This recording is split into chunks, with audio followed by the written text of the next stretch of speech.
Hello, all you happy, fun people out there in YouTube world. This is the Noachide Nexus.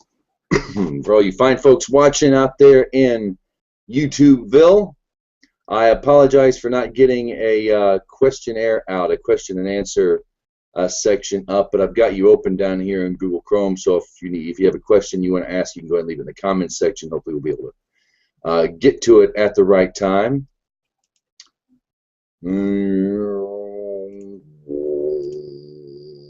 Let's give some controls here to Brother John and Reuben Goldstein. Give him a big hand. I hear there's a way you can get applause on here, but I don't know how, so we're going to skip the applause.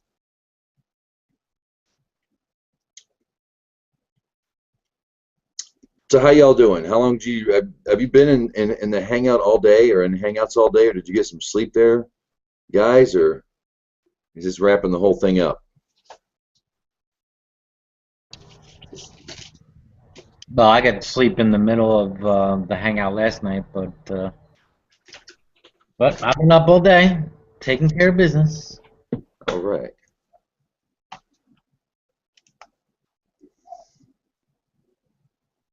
Holy cow! You're burning the midnight oil twice over, I guess. Then, Reuben needs to get some sleep. Well, it's going to be a fairly short hangout tonight because I have to be up early in the morning to help pay them bills.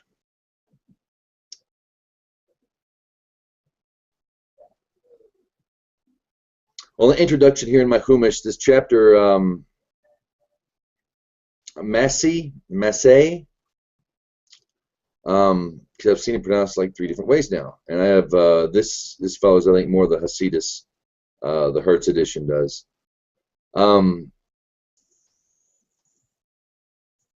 It's Numbers chapters 33 through 34. The itinerary from Egypt to the Jordan. The chapter supplies us with the stages of the journey of the Israelites from Egypt to the plains of Moab.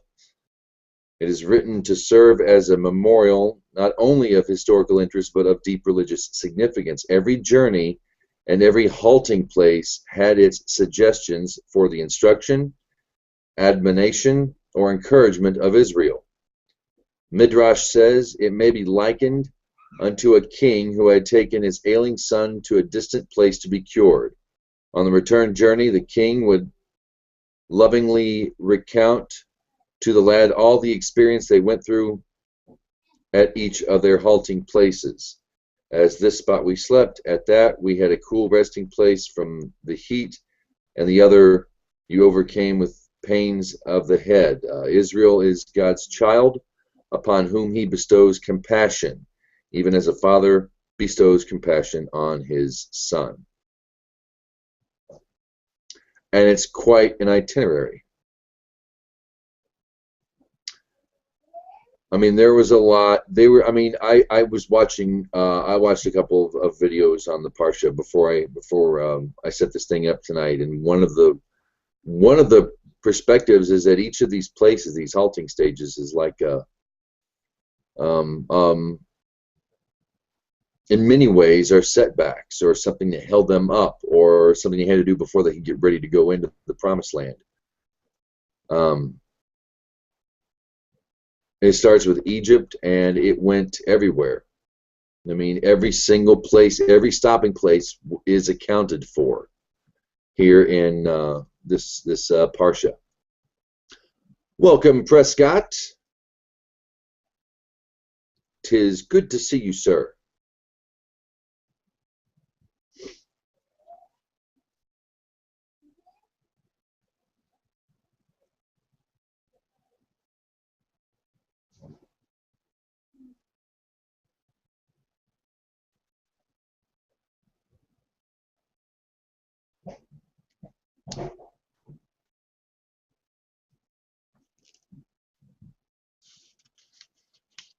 wicked account. Well, adios, Prescott.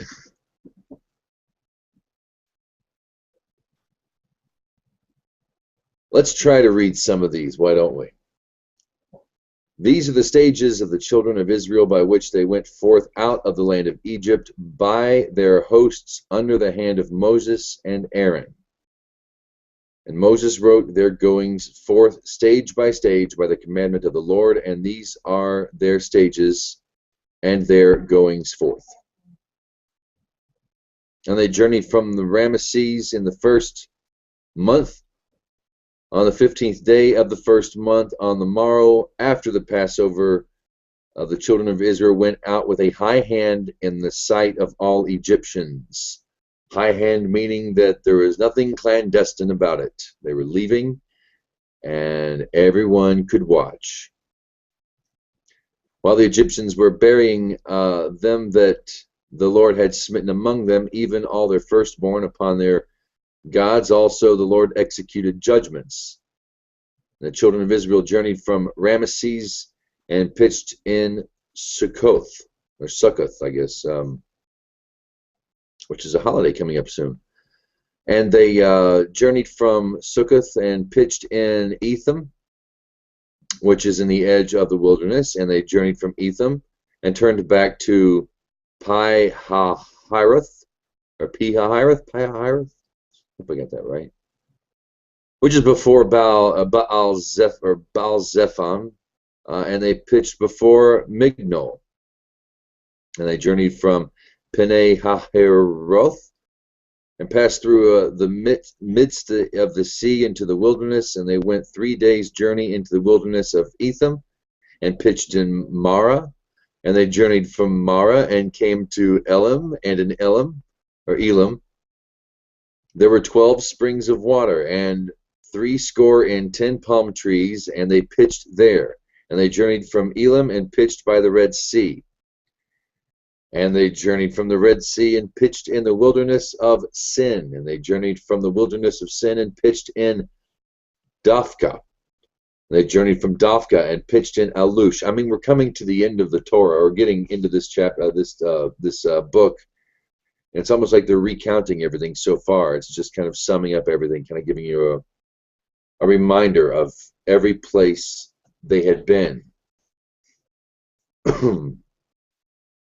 They journeyed from Dophkah and pitched in Alush, and they journeyed from Alush and pitched in Rephidim, for there was no water for the people to drink. And they journeyed from Rephidim and pitched in the wilderness of Sinai. They journeyed from the wilderness of Sinai and pitched in Kibroth Hata'ava, and they journeyed from Kibroth Hata'ava and pitched in Hazeroth. And they journeyed from Hazeroth and pitched in Rithmah. And they journeyed from Rithmah and pitched in Ramon Perez. And they journeyed from Ramon Perez and pitched in Libnah. I guess you kind of get my point. It's going to keep going, and it's going to keep going.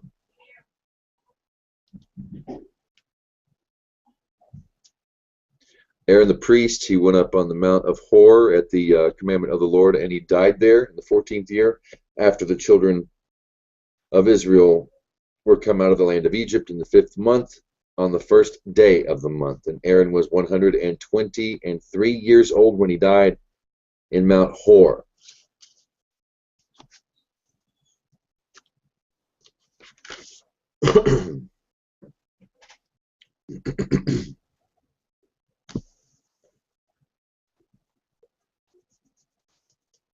Let's see if I can get through everything here.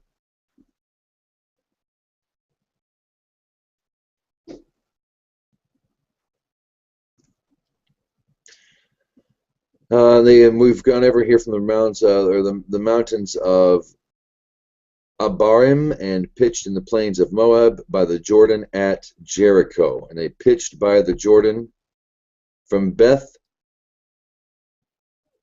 Jeshimoth even unto Abel Shittim in the plains of Moab. There's a lot to look up there. Prescott has joined us back again. Glad to have you here, sir. How are you doing? I'm just peachy. How are you doing? Doing fine. I'm just kind of, as we get people more in here, I'm just kind of going through the Parsha, particularly on the journeys. Kind of skipped a few of them because there are quite a few. But the entire itinerary of the Israelite account from Egypt to crossing the Jordan is made here, or just at the Jordan is made here in this Parsha, so I was kind of going through that. About to get into commands with regard to settling in Canaan.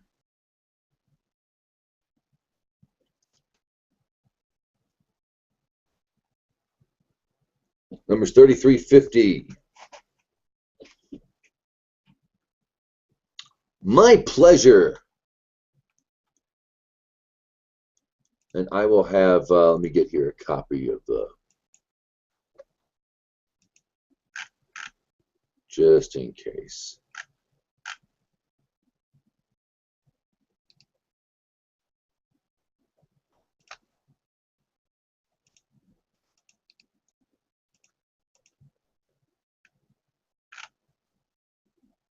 So I'm guessing that we will not be hearing from J-Dubs tonight, which is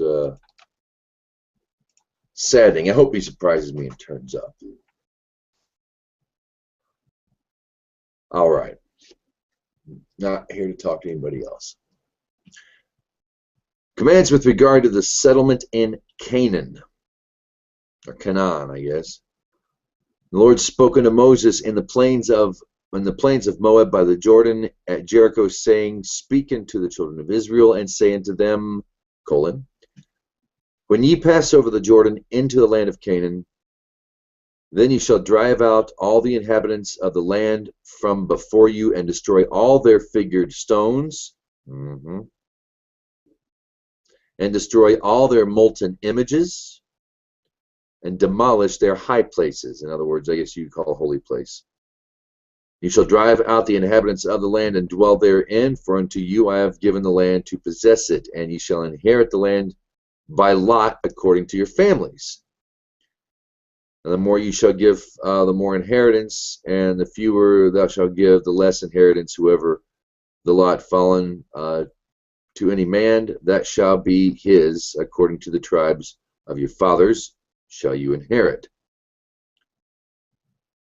But if you not drive out the inhabitants of the land from before you, then shall those that let you remain of them be as thorns in your eyes, and as pricks in your sides. They shall harass you in the land wherein you dwell. And it shall come to pass that as I taught you, do unto them, so I do unto you.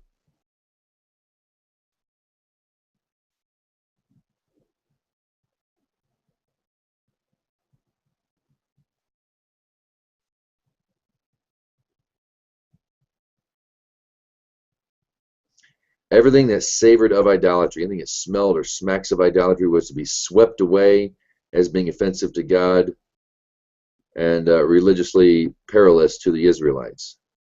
From what I had somebody else, maybe it was in the Rashi I had read, but it was, if you didn't remove the Canaanites from the land, you would not survive.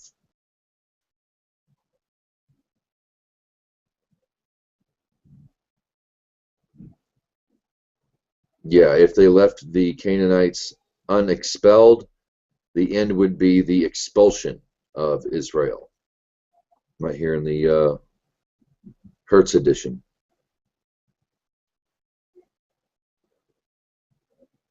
I guess we'll keep reading here. And the Lord spoke unto Moses, saying, Command the children of Israel, and say unto them, when you come out into the land of Canaan, this shall be the land that shall fall unto you for an inheritance, even the land of Canaan, according to the borders thereof. Thus your south side shall come from the wilderness of Zin, close by the side of Edom, and your south border shall be at the end of the salt sea eastward. And your border shall turn about southward, to the ascent of Akrabim, and pass along to Zin. And the goings out shall be southward from Kadesh Barnea, and along the Asmon. The border shall turn about from Asmon unto the brook of Egypt, and the goings out thereof shall be at the sea. And for the western border ye shall have the great sea for a border.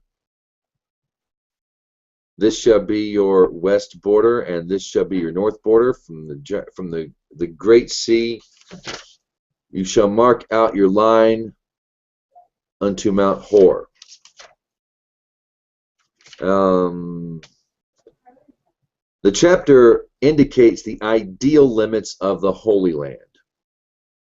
These are providential boundaries, according to Genesis 15, verse 18, and Exodus 23, verse 31, and in some sense, neutral boundaries of the territory of Israel were only attained for a brief period during the reigns of David and Solomon. Great uncertainty exists in regard to many of the geographical terms, especially those connected with the northern border.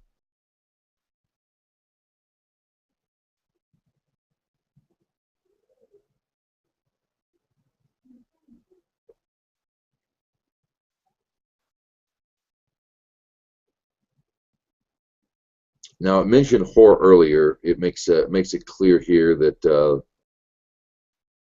Hor should be made distinct from Mount Hor, which is where Aaron died a couple weeks ago.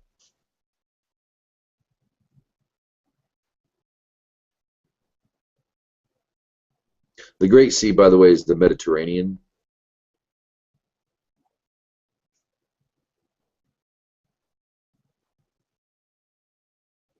In case nobody knew that. The Great Sea is the whole eastern flank of the Great Sea, from its southeastern to its northeastern corner, shall be the western boundary of the land. If any point on the coast between these two corners are meant, the text would surely have designated that point. As it did not, the whole eastern shore of the Mediterranean must be intended. The western border of the Holy Land, therefore, begins at the southeast corner of the Mediterranean, where the brook of Egypt falls into it. Thence it runs northward, passing Mount Carmel, Tyre, Zidon, and the Lebanons, unto the northeastern border of the Bay of Alexandria. Alexandretta. The Bay of Alexandretta. One of the things I like about this is it's the Parsha gets into the ideal city, or it seems to give a notion of the ideal city. Well, hello, all you happy people. Glad to see all y'all here. Hi, Frank. Who else is in there? Who else is it? Who's this right here? Charles. Hello, How Charles. you doing? It's what's up, man? Oh, hey, dude. How you doing, Charles? I'm doing great, man. Glad you surprised me. A lot of the invites are to. We're not going to have any of that interruptions. Hopefully tonight. We'll open up the room a little later, I guess, to get maybe some interesting conversation. But the invites were limited this week, so we can get some stuff done. All right. So no interruption, Frank. Speak. It's open. Yeah, I'm just going to be coming in back and forth if you don't mind. But I'll be back and forth. Cool. I'm honored by your presence, sir. I'm honored by everybody's presence. Well, thanks, man. Appreciate that. Yeah. We're talking about the borders. Where are we?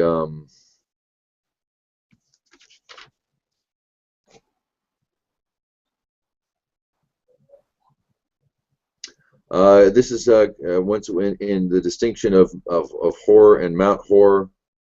That's quite distinct from the mountain of the same name in the wilderness of Zin, where Aaron died. But no two geographers out your line unto Mount, can be said to agree where it was. Nobody really knows about the northern border. Isaac's follows Jewish tradition. He writes, if the starting point of the northern border is the northeastern corner of the sea, and the direction of the line is eastward, this line will strike on its way the mountain of Amanus.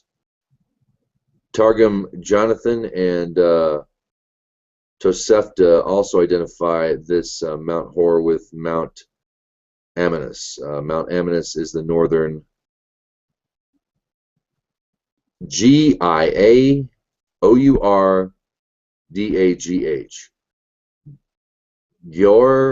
Yorda.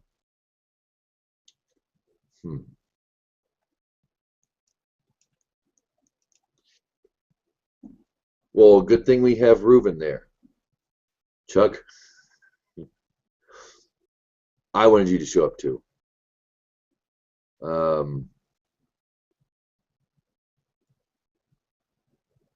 We have the eastern border, which isn't pretty much in dispute.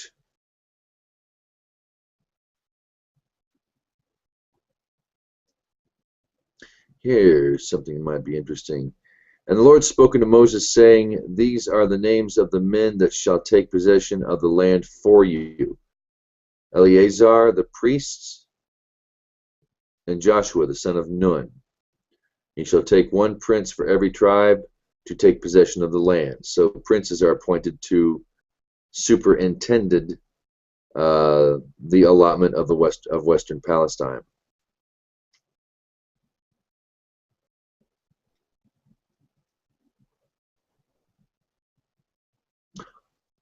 So we've got everybody named out for the land divided.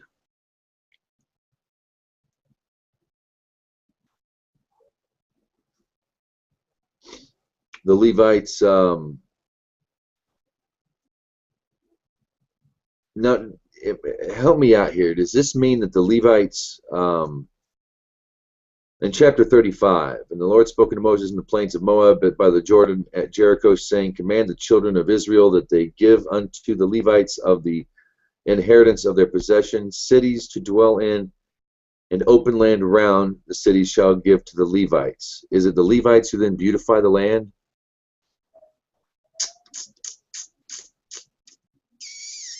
I wondered about that. See, they set up Levitical cities. They have cities of refuge.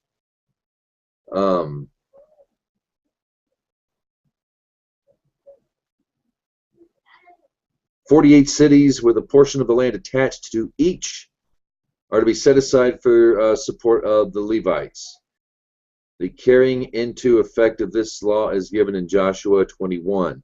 The purpose of this institution seems to be the following. The tribe consecrated to God's service shall, through its equal distribution among the other tribes, be enabled to labor among them for the cause of God. Guide those that seek instruction in his law, and at the same time be saved from utter dispersion by living together in family groups in the Levitical cities. Such distribution among the other tribes was further rendered necessary by the fact that the maintenance of the Levites depended on the tithes given by the people. According to rabbinic tradition, the institution of Levitical cities ceased with the destruction of the first temple. So basically, every tribe would set aside something for the Levites so they can work and live.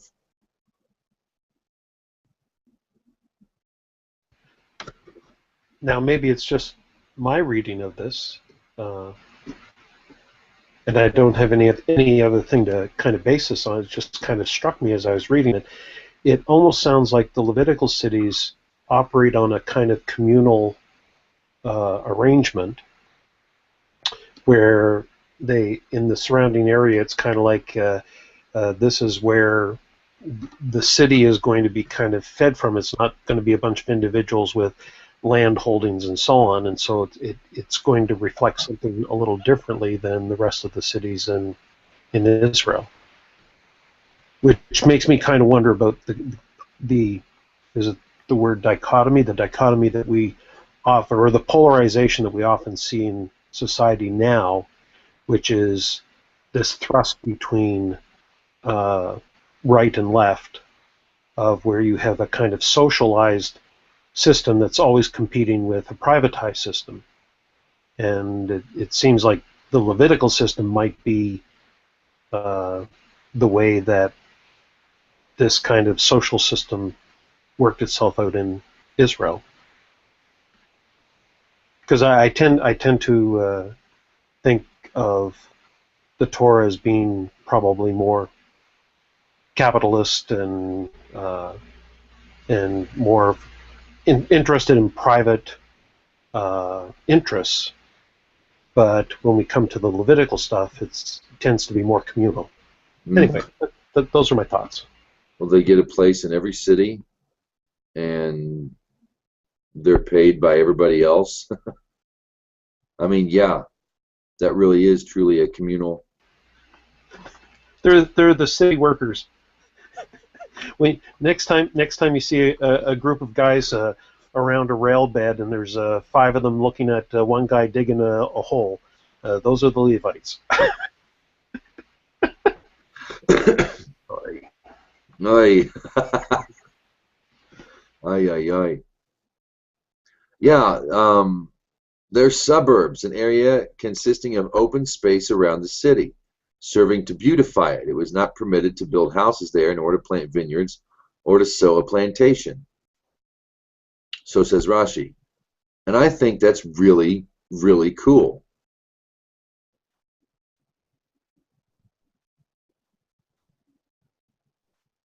"2,000 cubits from the house of the city being in the midst, the first 1,000 cubits for open land and the other for fields and vineyards." So you'd have your fields and your vineyards on the outer border. If I'm getting this right, and then you have open land, which is just there to be beautified, which I think is so awesome. And then the city resides inside.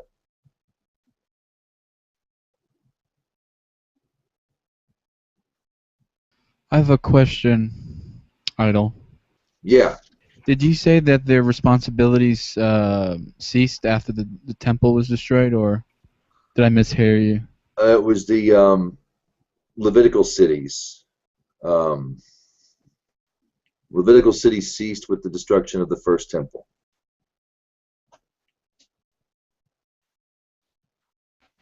I think there were a number of things associated with the priest tribe that changed when that happened. So, like, because at some point, like even Jubilee and a lot of these sabbatical year, I think changed.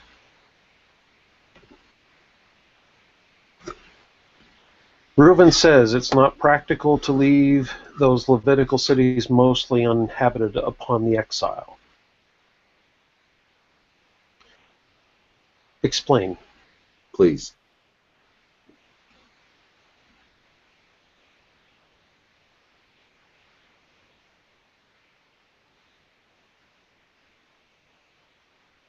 Reuven needs a mic. No, he just needs to learn type faster than 120 words a minute.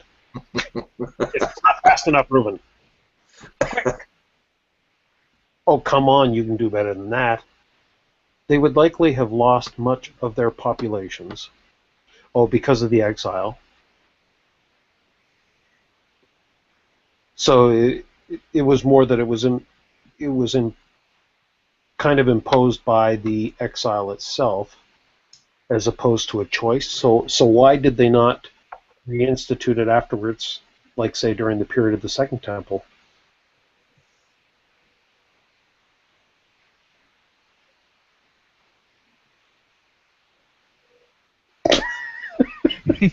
He's down to one fuel cell. Sorry, working on only one fuel cell right now.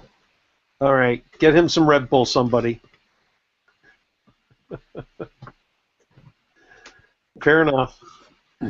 Thanks for pushing through and hanging out tonight, Reuben. Much obliged.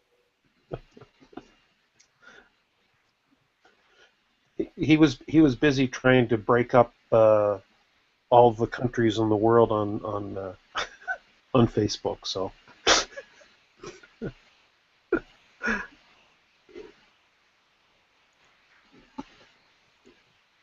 All right. Yeah. Um,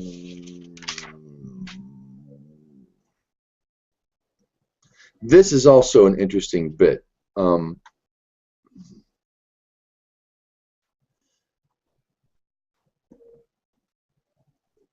the cities which you shall give unto the Levites, they shall be 6 cities of refuge, which you shall give to the manslayer to flee to, and beside them you shall have 42 cities. Which I think it's interesting. I didn't know this. I guess I just didn't catch it when I looked back before. But when you if you accidentally kill somebody, like you swing an axe to chop a piece of wood, and the axe head flies off and nails some guy in the head, you weren't. I mean, that would be manslaughter. That would be an unintentional death, and you're given cities of refuge. What I didn't catch is that, or I guess it didn't hit me, that the Levites ran those cities then. The priests. It's kind of like you always hear about the church always hiding out refugees. It's kind of like they kind of took that over. That kind of concept. I don't know. Seems like a holy thing to do. Yeah. That's kind of cool, actually. Your get out of Dodge free card, huh? I guess so.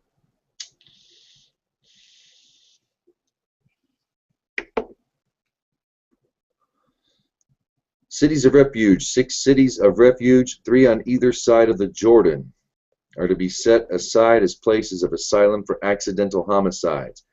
These cities did not need always to remain the same. Others might be substituted, provided their situation conformed to the biblical law with regard to distances and geographic position.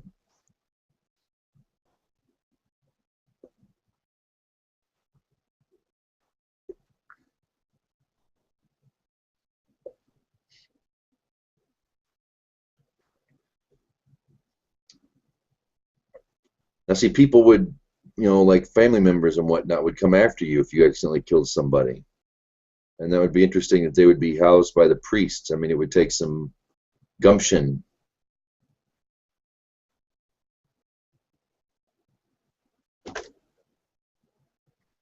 And the cities shall be unto you for refuge from the avenger, and that the manslayer die not until he stand before the congregation for judgment.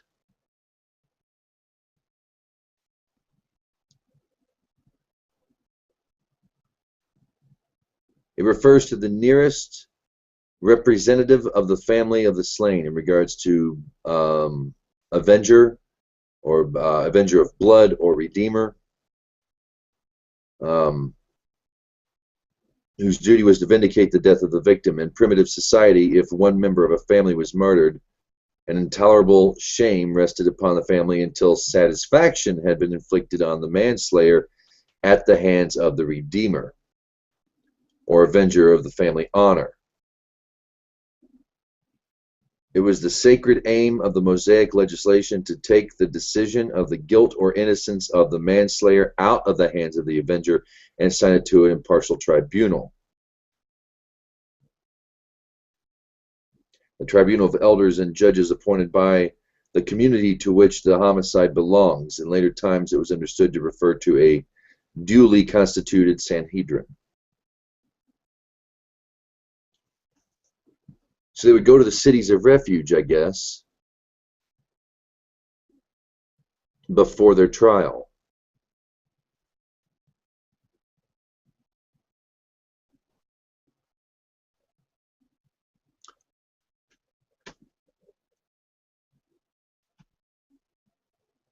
This was still in the wilderness, yes. Yes. Reuben, I'll read it. Reuben here says, for our viewing audience, For our viewing audience, you can't see here, the classical rabbinical writers regarded all the cities controlled by the Levites as being cities of refuge, although they considered that asylum could only be claimed against the will of a city's inhabitants if the city was one of the 6 cities of refuge. Let me read that again. The classical rabbinical writers regarded all the cities controlled by the Levites as being cities of refuge, although they considered that asylum could only be claimed against the will of a city's inhabitants if the city was one of the 6 main cities of refuge. So it sounds like if somebody showed up being pursued and they weren't really welcomed by that city, he could still seek asylum there if it was one of the cities of refuge. Okay. So he could kind of impose their protection on him. Am I understanding that correctly, Reuven? Okay, thanks. And my comment there was to Brother John's question when he was asking whether or not the Levites were receiving payment or receiving kind of these benefits while they were while this was being written. And I was just saying that while they were in the desert, they all kind of were looked after the same way, with manna from heaven, and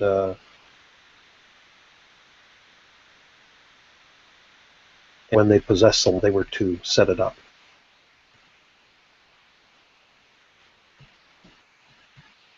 Just so that my comments make sense. Yeah. 6 cities were specified in Joshua, or all 6 cities are specified in Joshua 20. But Moses, in his lifetime, set aside 3 cities for the 2.5 tribes on the eastern side of the Jordan, as their land, especially Gilead, was wild border country, and homicide was more frequent there than in western Palestine. The other 3 cities were set aside by Joshua.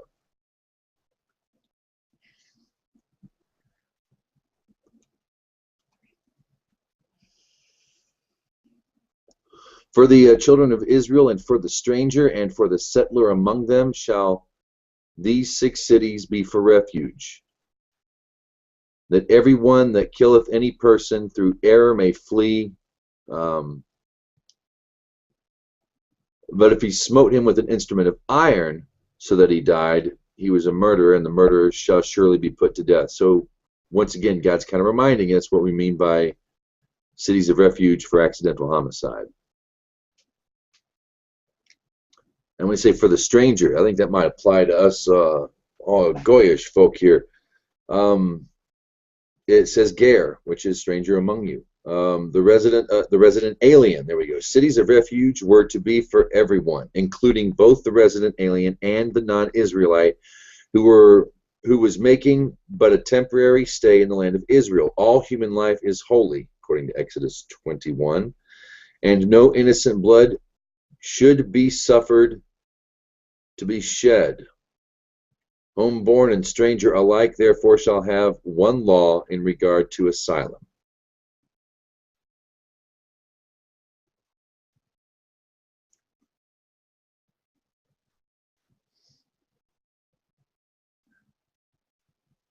One of the things he's talking about, the benefits of homicide through error or unwittingly. The benefit of asylum is to be limited to unintentional homicides. In ancient Greece and Rome, shrines that gave asylum to murderers were nurseries of criminals.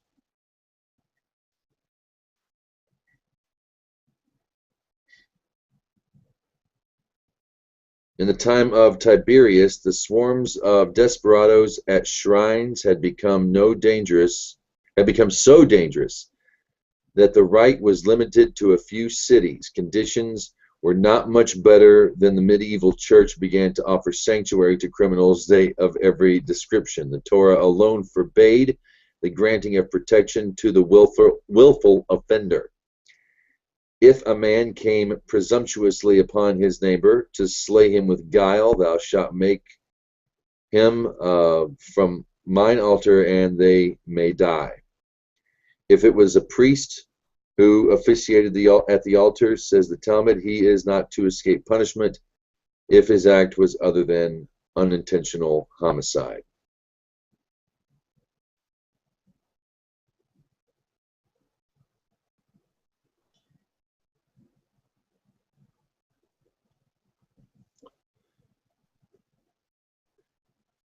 But if he thrust him suddenly without enmity, or hurled upon him anything without lying in wait, or with any stone whereby a man may die, seeing him not, and cast it upon him, so that he died, and he was not his enemy, neither sought his harm, then the congregation shall judge between the smiter and the avenger of blood according to these ordinances.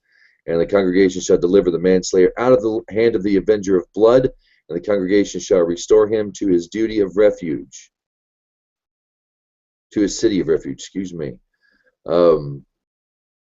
whether he was fled, and he shall dwell therein until the death of the high priest, who is anointed with the holy oil.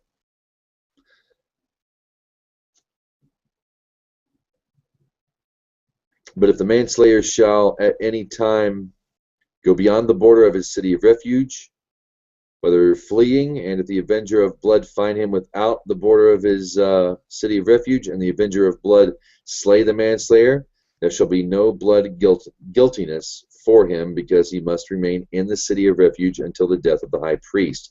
But after the death of the high priest, the manslayer may return unto the land of his possession. And these things shall be for a statute of judgment unto you throughout your generations in all your dwellings.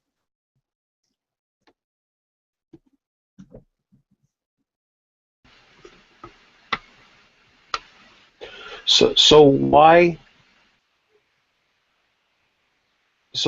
is the man only able to return to his home after the death of the high priest?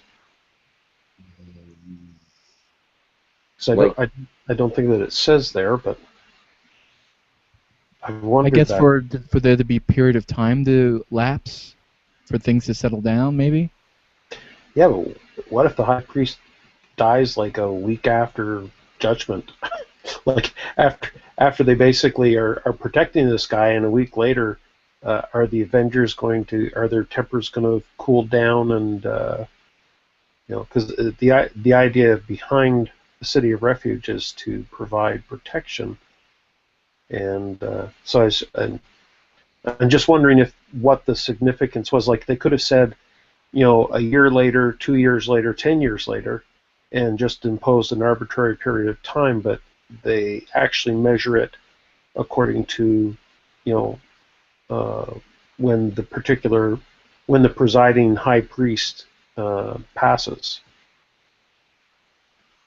It is the high priest that measures this, not just some local Levitical priest who's in charge of the city.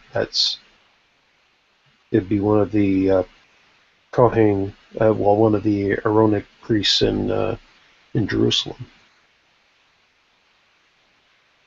The commentary here in the Old Hertz edition says, like that of a king, it represented a definite landmark in the national life.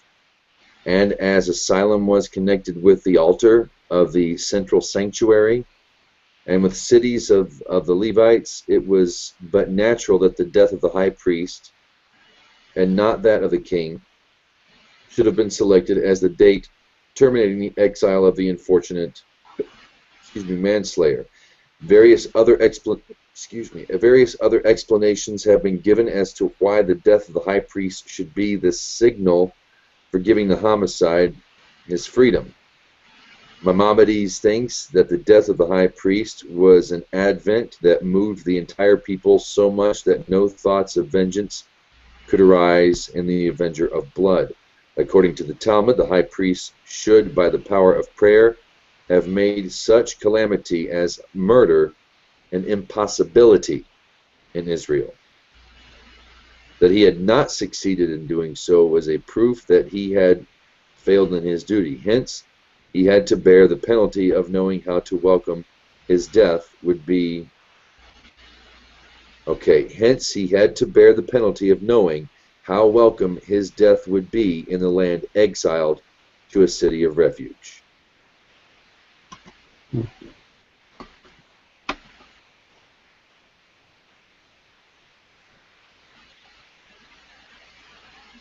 Reuven comments, until the Kohen Gadol dies, for he causes the divine presence to rest upon Israel, and thus prolong their lives, whereas the murderer causes the divine presence to withdraw from Israel, and thus shorten their lives.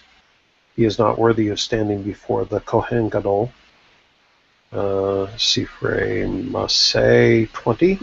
Another interpretation, because the Kohen Gadol should have prayed that such a misfortune should not befall Israel during his lifetime. Okay. Well, yeah. I mean, it's. I guess that's just the. I guess the reasons are divided. Yeah. Yeah. I guess everybody might have an opinion as to why. It doesn't really say in the Torah why it is, but and I could understand why it wouldn't be the king, because of course there wouldn't be a king for a period of time after they settled in the land anyway. But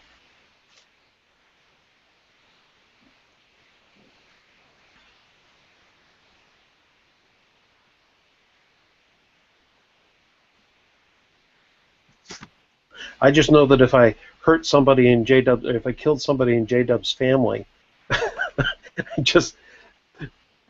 and I'm thinking that if anything happened to the high priest shortly after that,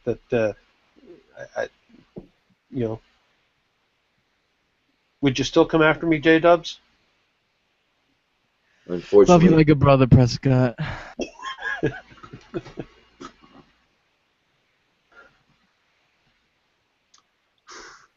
What were you gonna say there, Idol?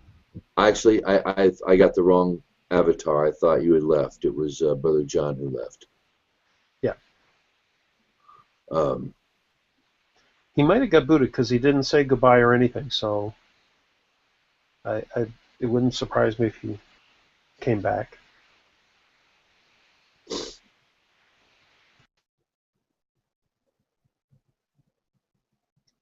Again, we get into murder. 30 to 34, these regulations emphasize the extreme sadness of human life.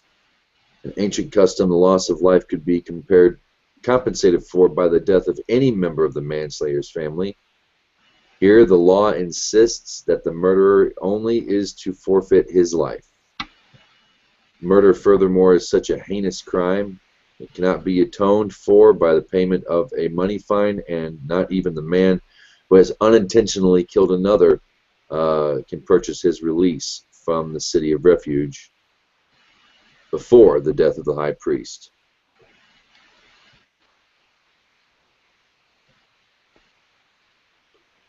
You shall take no ransom for the life of a murderer that is guilty of death, but he shall surely be put to death.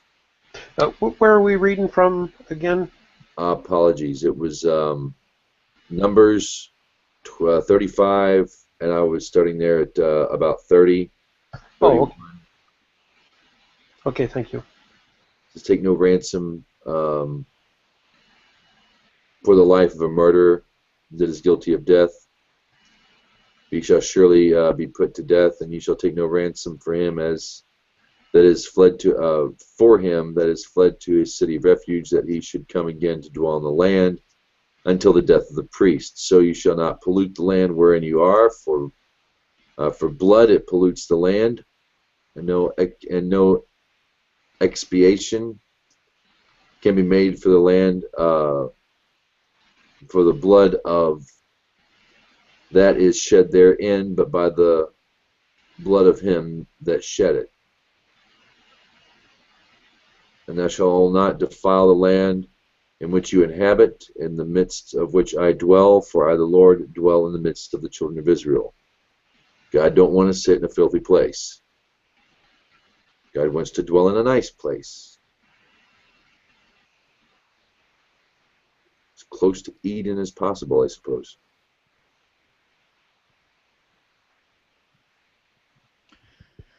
Reuven says something here.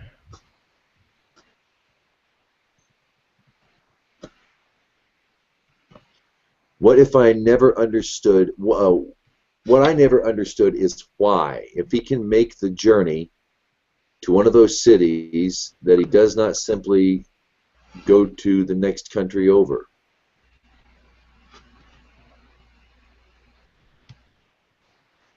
Welcome back, John.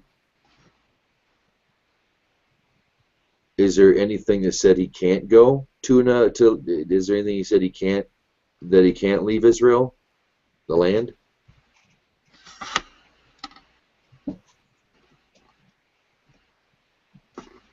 Couldn't the country, what's the term, come after him? You know, when the country looks for another person, mark of reprisal, I think it's called.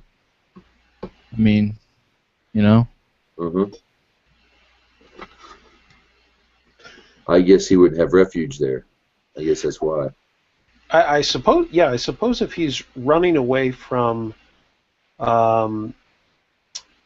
if he was running away from an avenger, you know, of the family of the person he accidentally killed, I suspect the avenger would probably be willing to chase him into that country. The city of refuge guarantees his protection.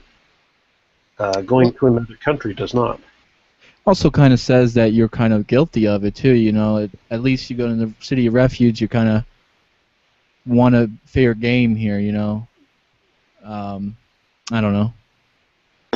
You think an avenger would go into another country if it were hostile to Israel? Sure.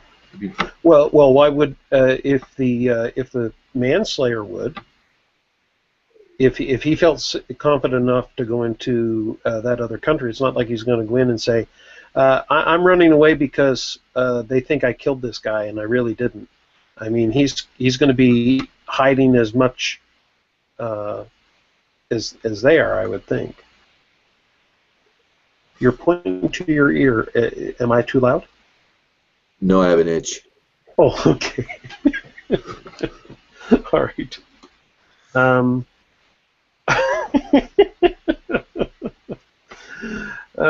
Iron Man will go into any country to get your ass. Where does Exactly. Iron Man sit in a movie theater?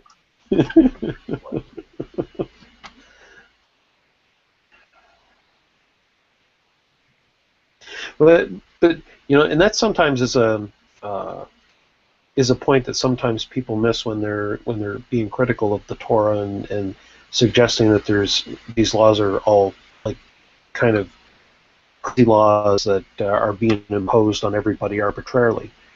The fact is that, at least in my mind, it's like if you don't want to live by the laws, you can leave.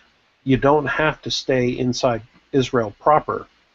I mean, it might be hard leaving your family in that, but if you really are death against the idea of following the rules of the land, there's nothing hindering you from leaving.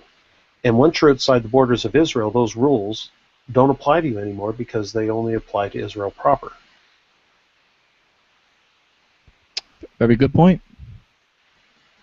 Welcome, Pillbox. How are you tonight? Hello, Pillbox.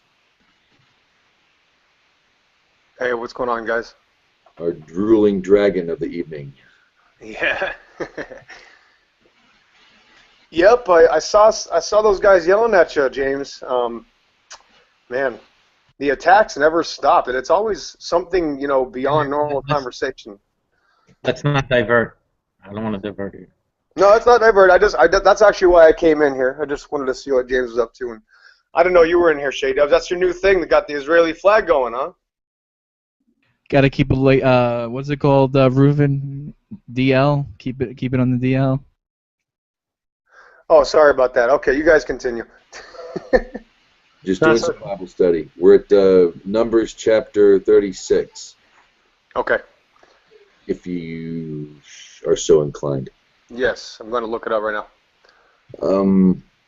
With the law of an heiress. Ooh, an heiress. Heiress, women can inherit stuff. Is that what I'm hearing here? I don't know, but let's see.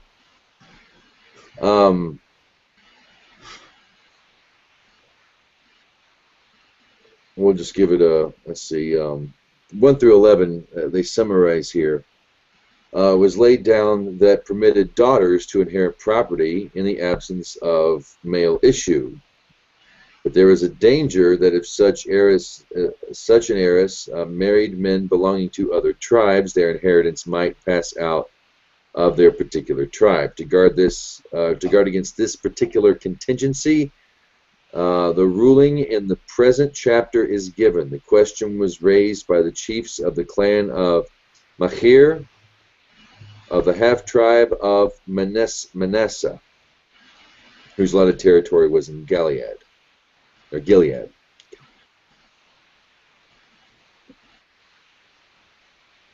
Lord commanded my Lord to give the land for inheritance by lot to the children of Israel, and my Lord was commanded by the Lord, to give the inheritance of Zelophehad, our brothers, unto his daughters, and if they be married into any of the sons of the other tribes of the children of Israel, then will their inheritance be taken away from the inheritance of our fathers, and will be added to the inheritance of the tribe whereunto they shall belong. So will it be taken away from the lot of our inheritance?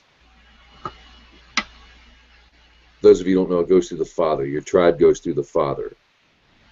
Your status as an Israelite goes through your mother. So it might be interesting, and not to sidetrack, but it might be interesting to know that I believe the Cherokee kind of had the same matriarchal type of connection. Like they play that kind of important role in the tribe. Must be those two wolves. Now, I wasn't going there. Leave that alone. feed the girl wolf, let the boy wolf start. Like I said, we've this week we've slimmed down our invitation. At least to start it off, to get I wanted, first things first. I do enjoy a chat. Keep going, it's good. We're going. All right. Awesome. It's really good to hear. Really good to hear. Provisions of the law of Jubilee are given in Leviticus 25. It was only purchased land that had to be returned to its original owner or its descendant in the Jubilee.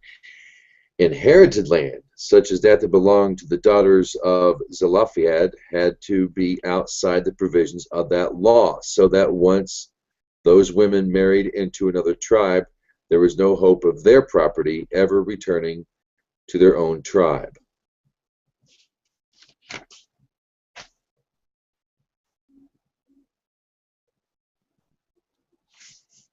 I did not know that about the Jubilee and inheritance. Good to learn. And getting to wrap up our quick look here at the Chumash.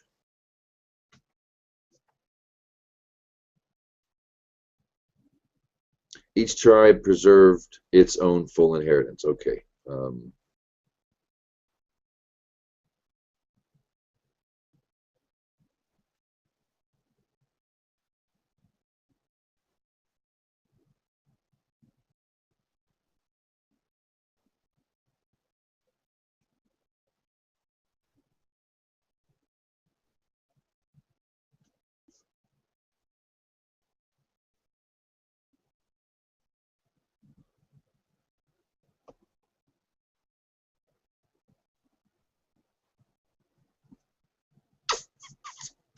Is this a Masoretic note?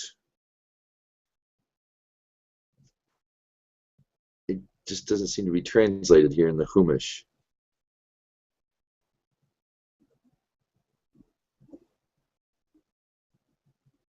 Is it Kazakh?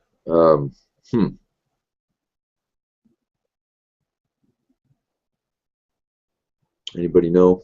Nobody knows. Where's that at? It was at the very end. I've got an old Hertz edition I read from. I hopefully will be getting a stone here eventually. It's Oh. But here at the bottom. And it just seems to end?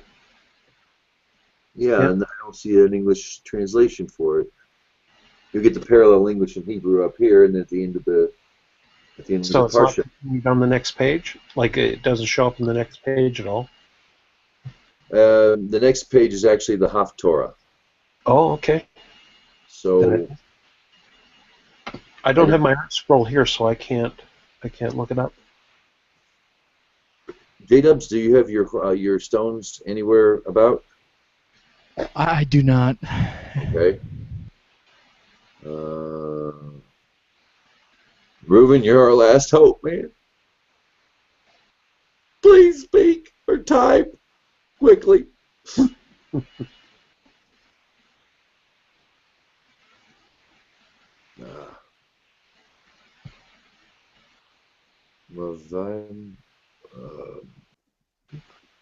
All right, are we on 36, James? 36, 1 to 11? Which one exactly? We are finishing up, Numbers 36, up in the final verse would be 13, and the Parsha ends there.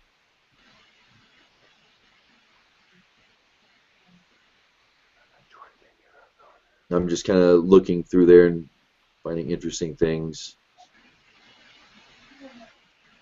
I'm looking at the website. Doesn't seem to be much commentary about this particular part of the chapter. Yeah. Notices that. Yeah, I got the website too. It's not even a translation. See, that's what I was.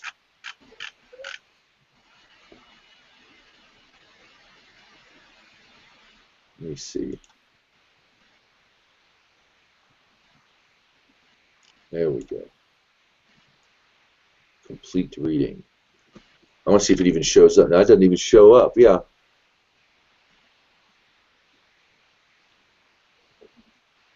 It's got a het. What is it? A nun and a kaf. Is there a particular reason for that, Reuven? I can't find it. I can't find any. What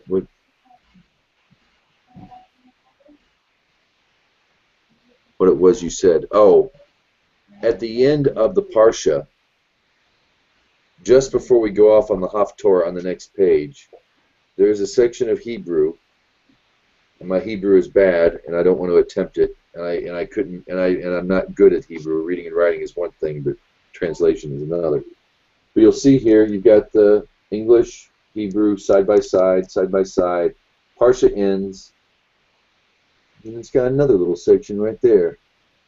It's mirrored, I know, but yeah, there's no translation for it. Just didn't know what it was, if it was something worth bringing up.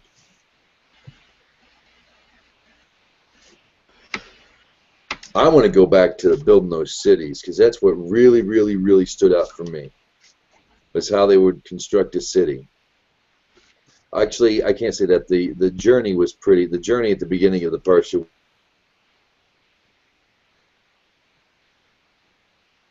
Did we lose James?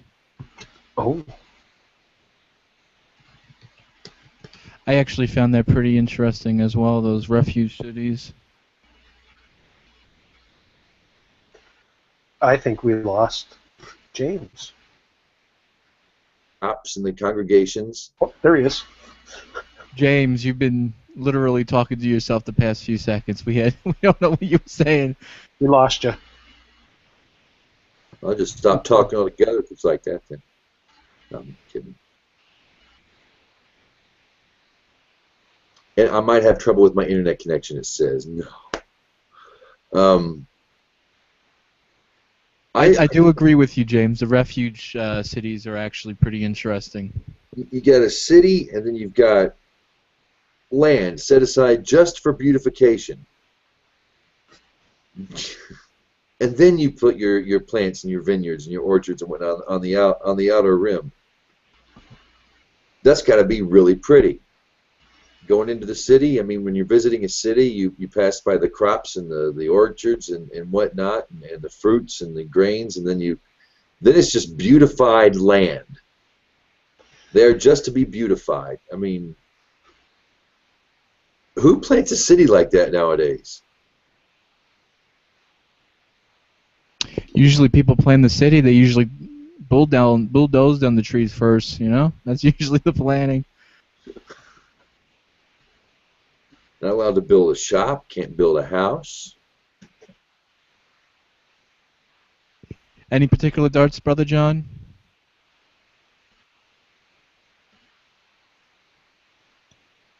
Sorry, no, I just lost my connection again, so I just came back. You're supposed to say, who? Me? Ooh. Yeah, that's right. I think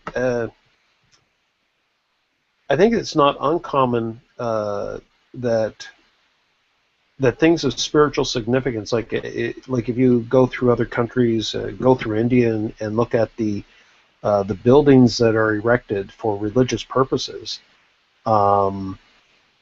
they just spend a lot of time, energy, and money. I mean, you could be surrounded by all kinds of poverty, and these things just look posh. And these Levitical cities are supposed to be cities that represent the tribe that serves as priests to God. I mean, this has to reflect something pristine. It has to be something, like it can't be in the same way that when the temple was built or when the tabernacle was constructed, it was to be made with stones that weren't hewn. There was to be no sound of hammers breaking stone when it was constructed. Everything was to be done with reverence. And so when you come to these cities that are supposed to reflect that same kind of sentiment, it's like everything is supposed to look like man is not working here. Like it's just supposed to look like it happened that way, if I could put it that way. I mean, obviously it takes work and sweat to look after cattle and plant crops and that, but it isn't supposed to look like Pittsburgh, right? It's supposed to look more like some kind of liberal utopia, where they got all kinds of money to just pour into all kinds of public projects and beautiful parks and look like Paris, right? Right. Yeah. I mean, it's one of I like it. Yeah, it's one of the well, there you go. It was one of the bizarre things when I was in Bucharest, that you could go to sections of the city and just absolute poverty, horrible, and yet throughout the rest of the city are all these parks that even under communism, like they just spent money on these places. That's why it was called the Paris of the East, because these parks were absolutely beautiful, and but yet set in the midst of a lot of poverty. The juxtaposition was really quite remarkable. I had a friend of mine who said that it was so common when she was there that businessmen, regular Joes who you meet on the street, were actually living in tents. It would be like rows of tents instead of apartment complexes. People would just be living in a tent and bathe in the river and put on a suit and tie and go to work.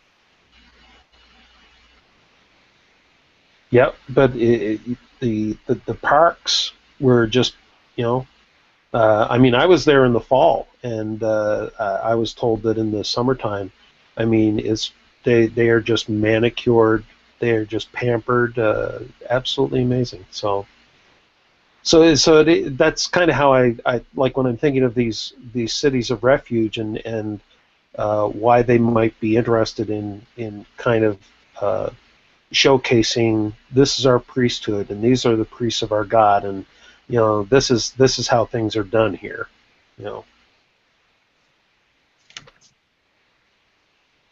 Of course, I could be completely wrong, but that's kind of how that is kind of how it looks. But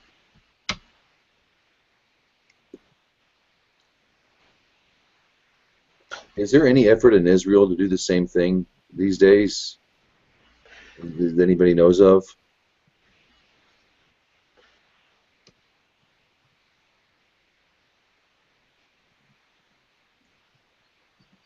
Makes me curious. Hey, the Blinkhorn.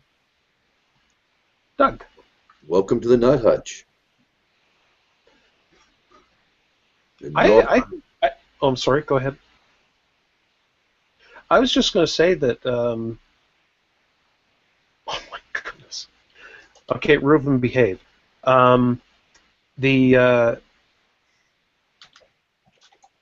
was just thinking about when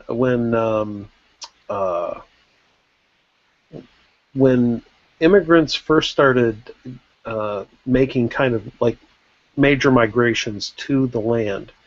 And I'm not just talking. I'm not talking because I think the kibbutzes that were first set up were done probably before 1948. I could be wrong, but I'm quite sure that they were. Anyway, the whole turning of the desert into of that region into usable land, where they were actually, planting palm trees and or date palms and revitalizing the land, in and of itself, kind of symbolizes that kind of, I guess, that kind of transformation that you might witness when they were building these Levitical cities, of just watching something that was rough and ugly being turned into something beautiful. So, setting the example given to Adam. Yeah. He was to work the land and tame it. Yep. And some digression here. So are the Buddhists. One of their main goals in Buddhism, or the religious, is to tame the world, to subdue the land, and do it without killing any worms. Right. Do it without your feet touching the ground, because there just might be an ant down there that you have no right stepping on. Oh, they'd have a lot of problems around my place. I got more ants than I know what to do with. At least they're not red. True. Louisiana and Texas, they get them red ants. Yeah. Hostile little buggers. A friend of mine moved from Maine, and up north it's all army ants, or little bitty black ants, And he saw a big old ant pile out in the field, and he went and sat down, and he's like, oh, look at me, I got ants. And, he's like, got his arms out, took his shirt off. Or he was in second, we were in second grade at the time, okay. Oh, okay. Well, this now makes sense. I just see a grown man out there putting ants all over himself. It's like, well, keep the ants out of your house. Use some coffee grinds around the perimeter of your home. I've heard that. I heard clove is good too, but it's far more expensive. Wayman. After you used coffee grinds. All right, Wayman. But I digress. Hey, Wayman. How you doing, sir? Ants need ants need caffeine too, guys. Come on.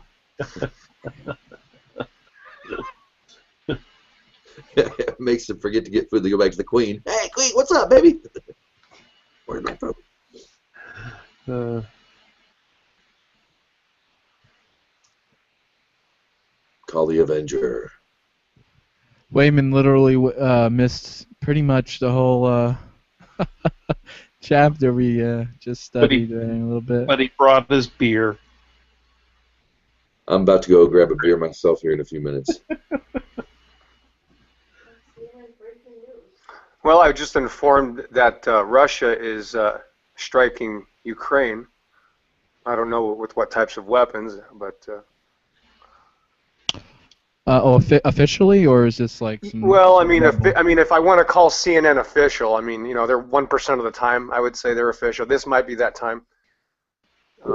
If we can't make out anything on the uniform, it has to be Russian.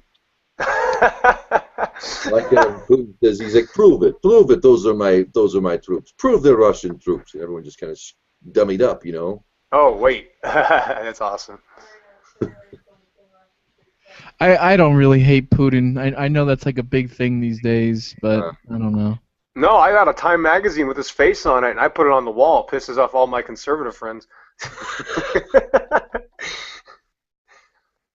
That's a badass man, dude. You know, he goes out and trains with soldiers sometimes. I mean, the guy is not a normal president, so to speak. I mean, he's a beast in a way. I saw that. I saw he's like actually ripped and stuff. Yeah, he's killed a bear at least once. Not your capitalist bear, but the big fat lazy capitalist. I conquer Russian bear. I've always had a thing for Russian stuff before I ever knew about commies and all the Cold War. I like Russian music. I just like that, you know, when they start it, you know, and then it just gets faster and faster, you know, and all the dancing, and I like that. Cool. I think you watched Fiddler on the Roof too many times. I haven't, believe it or not, but one of my favorite rabbis, I kind of had a falling out with him, but there's none of that. It's lasted really. Rabbi Rabs has a, and he's on YouTube. He was America's #1 rabbi comedian. Done like improv and all that. And he had a little bit part in the Fiddler on the Roof, which is cool. Oh, yeah. If you ever want to know what a rabbi comedian's like, Rabbi Rabs. He didn't hold back, and he does like a weekly or bi-weekly Rabbi Rabs show and answers questions, and he's like me. He likes that 200 proof Torah stuff, you know, the hardcore. Have you read this week's Parsha, Wayman? I burned through the whole book. I love that text. I ended up studying, getting into a lot of the stories on Balaam and a lot of the old hymns, holy war hymns, and rites and rituals inside of the book of Numbers. I think that, like, most of the time, with all the technical stuff to it, most people fall asleep, you know. But it's some of the oldest literature buried in there, and it's quite amazing. It's not an action-packed Parsha. Well, it depends on what you're looking for. Like for me, I'm looking for, you know, really old texts buried in with, you know, literary. Like, I'm interested in what they're doing. You know, like, I'm interested why they're setting up all the rites and rituals and doling out certain sections to certain people, especially, like, you know, the tribes and the tribe of Levi for the tent meeting, and how they were taking the place of the firstborn, which is pretty interesting. And then, you know, how they either could or could not participate in some events, and how they were supposed to do everything. I don't know. It's pretty amazing to me.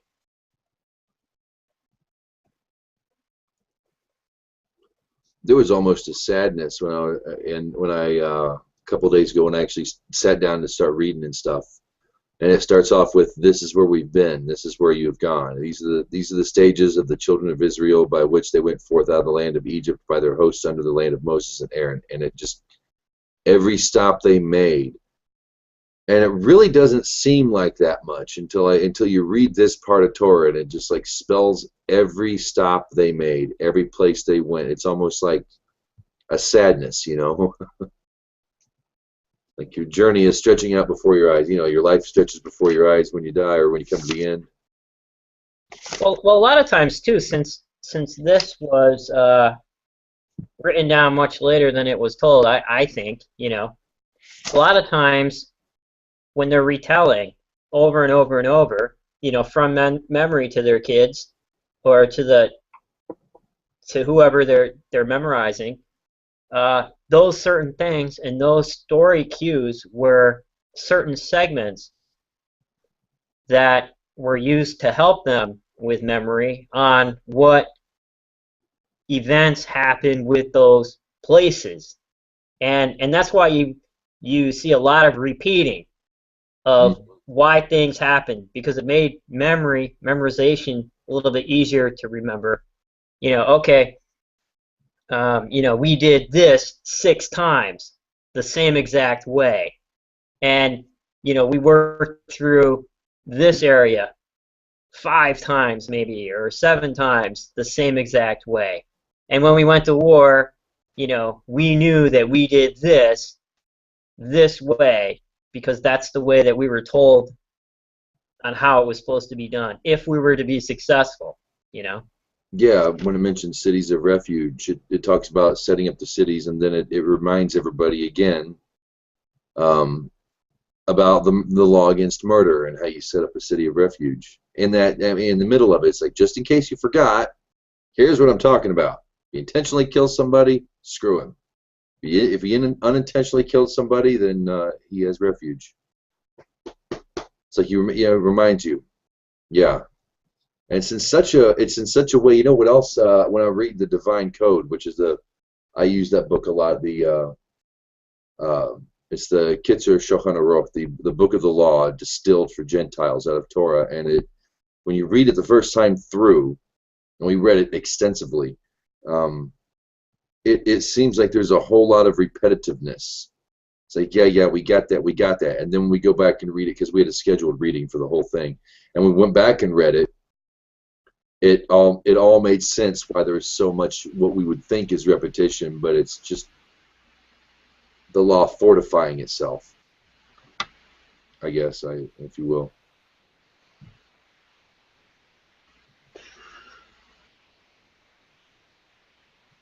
One of the things that I find fascinating about the story of Zelophehad's daughters. I know that I butchered that. Anyway, because when God was instructing inheritance, like the laws of inheritance, it's almost like, if you're gonna make the argument that every word of the Torah, or every letter of the Torah was intentional and it was exactly as Hashem intended it to be, then why is it that when the laws of inheritance were given, he completely missed out the whole section about what to do if you don't have any sons? And so when this man dies, having no sons, this issue was brought to Moses in Numbers 27, before this Parsha. And they're actually then having to address something in the Torah that was left out of God's instruction about inheritance. And not only that, but in this Torah portion, it's raised again because now it brings up another question of, well, what happens if the daughter's married to someone else from another tribe? So it's almost like I guess the question is, in my mind, and I think that this kind of is how I often understand the oral tradition. And I understand that there are some who want the oral tradition to be something that they think that the entire oral tradition, which obviously it wasn't, was given at Sinai, but it seems that it was the idea of an oral tradition was embraced at Sinai. That everything that they were told that would have been considered written down or inspired was something that they still had to work out. It wasn't something that they were just supposed to, by rote, memorize it and act on it, but they actually had to think about it. And that when problems arose, They weren't just supposed to revert to, well, this is what it says. It says this. It doesn't matter. Don't talk about any if, and, or but. This is what it says. That's what we got to do. It's kind of like, no, obviously, God gave us a brain. We got to use it. Now, there is a story that I like, and I can't remember if it was Rabbi Eliezer or one of the big guys. When he was with the Sanhedrin, they were debating a point of law, and Rabbi Eliezer, I think it was, said, "I'm right, the rest of you are wrong." And he was the most prominent rabbi. And the other 71 rabbis said, "Well, we don't care. This is done by majority. And we disagree with you, and that's what carries." And Rabbi Eliezer stands up, and I don't think that this story actually happened, but I think it's to illustrate a point. Rabbi Eliezer says, I forget what there were three things. He says, if I am right, let there be an earthquake. And there was an earthquake. And the other rabbi said, we don't care about earthquakes. You know, we decided that this was how we were to interpret this, and we don't care if there's an earthquake. And then he said, well, if I'm right, let the river reverse course. And so they went out, and sure enough, the river was flowing upstream. And he says, see, I'm right. And they said, we don't care if the river flows upstream. And I think the last one was he asked for a voice from heaven, and God called down from heaven, and he says, Rabbi Eliezer is correct. And the rabbis pointed their fingers up at heaven, and they said, you stay out of this. Yeah, the reason I'm familiar with that story, that's a great story. The reason why they said that was they said, we have the law. You already spoke it to us at Sinai. That's right. We have the basis for it. Let us argue it, you know? Yeah. And I think that the last statement, God says, even my own children now have turned against me. And the rabbis never took that as a negative. It was a positive. It was about the maturity, that they had gotten to the point of where it wasn't going to be just the words that are written here, but that God has put it in our hands, in the hands of human beings, to work this out. And a lot of times it's very hard, especially when you come from a Christian tradition or a fundamentalist tradition, of where it's about what's written in this book and making sure that that is what is observed. And it's not. There seems to be something more spiritual, and I know we don't usually put these words together, but more spiritual and more fleshy in what God expects of us. You know, like as I say, like the story of Zelophehad's daughters tells me that when the law was first written down, it really didn't take in all these things into consideration, and that it was put in the Torah, this kind of afterthought, to show us that the afterthought is a part of the process. Mm-hmm. You know, and that it will, and then in this Parsha we see that there's still another afterthought. There's always going to be afterthoughts to any of this, no matter what it is.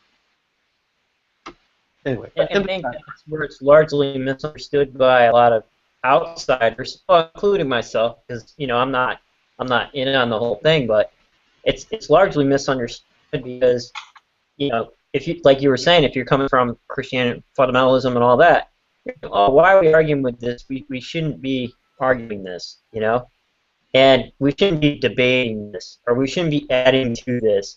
But if it's needed, in Judaism, I found it really fascinating that they didn't have a problem with tweaking things, so to speak, to bring it more up to date, or to rearrange things in different ways and interpret different ways to bring them ahead further, at the end. Yep. And really, like if you were to just read the Torah in kind of its in its raw written form, and you try to not exercise any kind of interpretation on what you're reading, it can appear to be very harsh. But when you actually get into many of the rabbinic instruction on the text, suddenly it's like, oh, this isn't harsh at all, which is in a sense not true, because the written is written quite harshly. It's that I think that the time with the text, and also, the fact that, like, I think in Wayman, you even pointed out in your video about the idea of slavery as we understand it today. When you're imposing it on that ancient culture, you can't just impose it on the Torah. You have to impose it on all of the surrounding countries as well, and realize that everybody was playing part and parcel to this way of doing things, this way of living. And that it's only over time that this begins to soften and change, and that's what has been happening over the last 2,000-3,000 years, is that we have been continually challenging existing thoughts and ideas about what right and wrong is, and what God really expects of us, and that maybe that is the evolution of religion, if I could put it that way, that we are evolving to something that is less fundamentalist in our thinking, and that we're being more open to understanding what we believe. Anyway, I think you know what I mean. I don't want to yammer on just listening to myself. So Path mentioned something. We were talking, I think it was last week. Isaac, who's here quite often, we were talking about, one of the big things we think about, or was the entire Torah given to Moses there at Sinai, in the entire kit and caboodle at one instance, or was it something different? Was it given and then extrapolated or thought through? It's like it was given at Sinai, everybody hears it, and then we have to work through it during this time. And I'm partial to the latter, that everybody at Sinai, something happened to them, something cosmic, if you will, and then they had to work through it over the next 40 years in the wilderness. That makes more sense to me, that you would have to talk it out, you would have to argue over it, or you would have to, I agree totally that just by discussing it, it's like chess. They say every time you play chess, you strengthen your IQ. I personally think that even just discussing or talking about or studying Torah will do the same thing. Well, I'm kind of glad. Oh, sorry about that. Go ahead. No, you go ahead, Wayman. Well, I was thinking that it's actually good that everything is kind of in a progressive flux, so to speak. Because what a lot of belief systems do is say, hey, this works, let's keep it exactly the same way and not change it. Anybody who changes it is a heretic. So then nothing progresses from there. Nothing progresses from, or nothing is brought forward. Like Prescott was saying, nothing evolves. They try to keep it very stationary. Then it becomes rigid. Then it becomes irrelevant. Yes. And that's tough. You need to bring it along with you. You need to pack it up, put it in your suitcase, and carry it around. And open it up for people, show them, and maybe give them something to carry around. And I think that I'm almost promoting proselytizing here. No, you don't want to proselytize. What you want to do is through your actions, carry it around, and then reinterpret that in a way that you can use it and make it palatable for yourself. And I think that's where we get the most out of it. I think we've even done better than that. because I grew up in the Pentecostal church, and we weren't satisfied with the way it was. We wanted to go and go back 2,000 years and start all over again. Wow. We were talking, just about how the Hebrew folk look at the Bible compared to others. Is last week or a couple weeks ago, it was me, Pillbox, and J-Dubs and Path. And Path introduced to us the little-known Jewish interpretation of the flood story. That it wasn't a worldwide flood, according to, he said, classical commentators. I'm assuming he would mean Rashi, Rambam. Yeah, and it's like, and then he says it after everyone's kind of getting a little heated about it. He says, "Well, I brought it up just to make you just for the conversation, just for the sake of talking about it. How do you deal with an opposing point of view on the exact same text?" Well, it's like in the Talmud, the school of Shammai says this, the school of Hill says this, and it's both recorded. It's pretty amazing. I think one of the biggest things I had to overcome when I was really beginning to get serious a few years ago on Torah, I mean really serious, was serious for a Gentile, was the fact that rabbis could contradict each other. Rabbis would seem to contradict each other, and they would both be right. I couldn't. I mean, I just spazzed on that for about a year. It's like, that's too easy. No. There's got to be the right way. Yeah, it's funny how they use word usage too. Like they'll be reading a text and they'll say, "Oh, because this word is here in Hebrew, meaning this. This implies that this text means this." Or, previously in the first 3 verses up, this was implied, so this directly speaks to this, so this can be true. So then you have to say, yeah, okay, you're right there, and then the next guy would, come in like you're saying something totally different, and they would both be right, Well, let's just say that they didn't turn around and start a new denomination just because they disagreed. That's true. But one of the interesting things that I found is that despite the fact that we're willing to allow for this kind of I'm trying to get my tongue around what I would call it. Well, I mean, it's a criticism that I've often heard used against Christians who are kind of reinterpreting the New Testament outside of how it literally reads. And we get kind of bent out of shape when they do that. But that is what rabbis do all the time.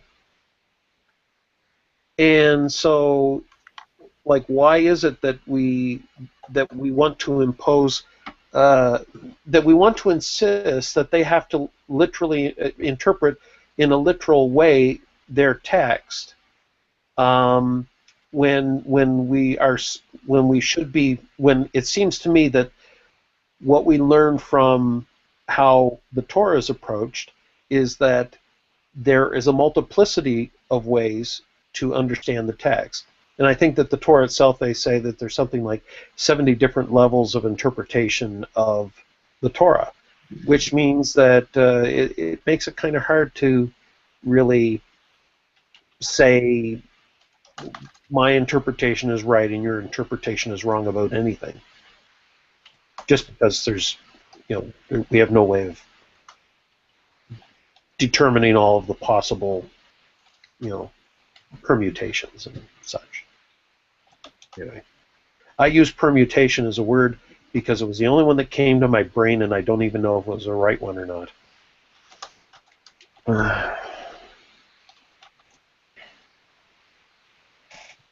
Now, see, that's what I kind of thought about as a non-believer. I was like, at first I said, man, I need to know what's in the biblical literature and more, so I can hold Christians responsible for what they do and what they say. You know what I mean? So I would make videos and all this stuff. And then, like you're saying, Prescott, it was like, okay, these people should be able to interpret the literature any way they want to if it works for them correctly and what they're doing and how they're living their lives. Like, I was just fascinated, especially, like, I'm not promoting Mormonism or anything like that here. But Mormonism is purely an American religion, and it's fairly new. And there's this whole ritual, this whole thing that was composed around it. False or not, it doesn't matter. It works for a group of people to help them progress through difficult times. And back in the day, you know, settling the West and the whole thing was pretty amazing. However, at the same time, I think a lot of that comes out of retaliation on how they're viewed. Comes out as retaliation due to the fact that they don't allow other people to interpret the text any way they want to. So it's like, hey, we can do it, but, you know, you telling me I'm wrong, you can't do it. You know what I mean? So I think a lot of that might come from retaliation by people holding Christians accountable simply out of retaliation because they do it. You know, and it's strange, kind of. Yeah, yeah. One of the things that I appreciated, because I was quite nervous when I first got to know some rabbis and some religious Jews who were not rabbis but took Torah study very seriously. At first I was very nervous even about kind of, well, these are my thoughts about this, because I realized I come from this fundamentalist Christian background and I didn't know squat about oral Torah. All I knew was written Torah. And what I found interesting was that whenever I would give my take on a text from the written Torah and would kind of weave it in with how I also understood the rest of the Old Testament, and even sometimes I would mix in a little bit of, you know, kind of what I experienced as a Christian and how I saw the New Testament, there was never anyone who ever got bent out of shape about it at all. Like, even though it didn't follow a line of thinking that they obviously would have been more familiar with in their Torah study, it was kind of like, this person's thinking about the text. They're actually, like, what they appreciated was that I was interested in their text and how I understood their text. They saw that as something that was invaluable, like that was really important to them, that a non-Jew, somebody who wasn't Jewish, was actually looking at their text and trying to understand what it might mean to them. So it encouraged me to be a little more brave around them to express my opinion, and we came up with some pretty crazy ideas which they had not considered because, of course, you know, for some of us who were not Jews, we were thinking outside of the box. So I've noticed that you'll have some Jews never heard of Noachide, and yeah. Ben Noach would mean nothing to them, and look at you kind of funny. Probably thinking you're a Christian missionary. And then there were other Jews who, like Rabbi Dov Yitzchak, who taught us in the virtual yeshiva, Rabbi Shlomo, they would be impressed, or at least they put up this front, you know, that they were so impressed that Gentiles, that we were asking the questions that we were asking, saying, nobody asked us this. Yeah. This is great. He turned to his wife, he said, listen to this. And she'd come in the room and listen to our questions, and they would be flabbergasted. They would be blown away that people would be, one, interested, yeah, and not for conversion, but the fact that we would come up with questions and ideas and concepts that they weren't used to getting, or that they never got before in their teachings or in their learnings, you know. I was thinking about making a video called, you know, and directing it toward our atheist folk out there to put Jews to work, you know, because they always come off a Christian perspective with the Bible and a very unfavorable. It's like, well, put Jews to work. You know, let's put the rabbis to work. That's what they're there for. Make them work for it. Yeah. Theophobias. They're back in business. Can you elaborate, please, sir? Theophobia is a fear of God. God fears us. Theophobia. The fear of the Lord is the first step to wisdom. Ooh. Yeah, I can't drop the N-word. Noachide, that being that, because most people don't even know what it is. I just, it's annoying. Well, it's in ancient times. I mean, they were never called Noahides, and actually, I actually think that the term actually does not make any sense, because Oh, wouldn't it be Noahite? Wouldn't the proper exactly, term? exactly. All descendants are ites, not ides. You know, so Israelites, Reubenites, Ishmaelites, Noachide. and then we get Noahide.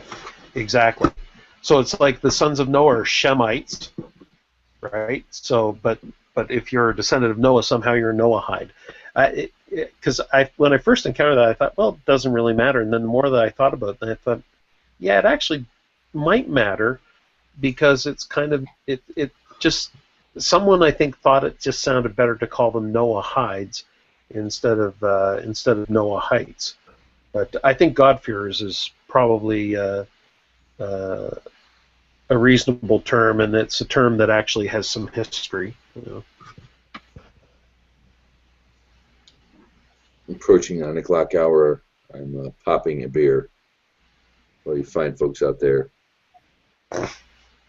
I know Wayman enjoys a malt beverage. This is the national beer of Texas, y'all. And it says that on the bottle. The national beer of Texas. Let me What guess, beer? that's not a light beer, is it? It's comparable. It's American beer, of course. It's light beer. You want real No. beer? Canada. No. As long as it can put some carbs in your gut, then it's not light beer. I can't stand light beer. I Hey, like Samuel Adams. The U.S. is the capital of high-quality, non-light beers. Oh, looks like we got a battle here. Look at all the craft breweries in the United States. It's crazy. We've gotten better, I will say, since deregulation and the fear has dropped out. I'm going to drink some of that faggot communist beer. I'll stick to my natural light. Well, natural light's great. On a really hot day after you've been working out, if someone tosses you a Bud Light, it's going to taste pretty good because it's ice cold and all that. But I prefer liquid bread. I prefer a meal. Number 1 in DUIs. True. We invented the car. Yeah. Yes, John, I see you there enjoying. Yes, I like my cold Heineken. Bud Light, not Bud Light. No Bud Light. It's piss. Yeah, out here we drink Yingling Lager. Yingling is just down the road from me here in PA. Yeah, I got a couple of those in the fridge. Yep, oldest brewery in America. That's what I heard. Pillbox is having a PBR. Yeah, buddy, listen, right here, 1844, and it will put a gut on you. Oh, Paps, no. I don't care that it doesn't cost a lot of money or that it's shitty beer because people don't like the way it tastes. It's still real. That's a sweet Coke thing you got there. Oh, thanks, bro. Yeah, it was my father's. Got to keep it. That's nice. That's nice. Thanks, man. Yeah. So I wanted to ask you, Idol Smasher. Speak. When I was here last time, Evan's not here. The good Nephilim free. He's not here to defend himself. But I wanted to ask you a question. Like, I was sitting in a biblical study room with Noahides, and like it's open to all faiths, definitely. I knew you probably wouldn't bar anybody from coming in.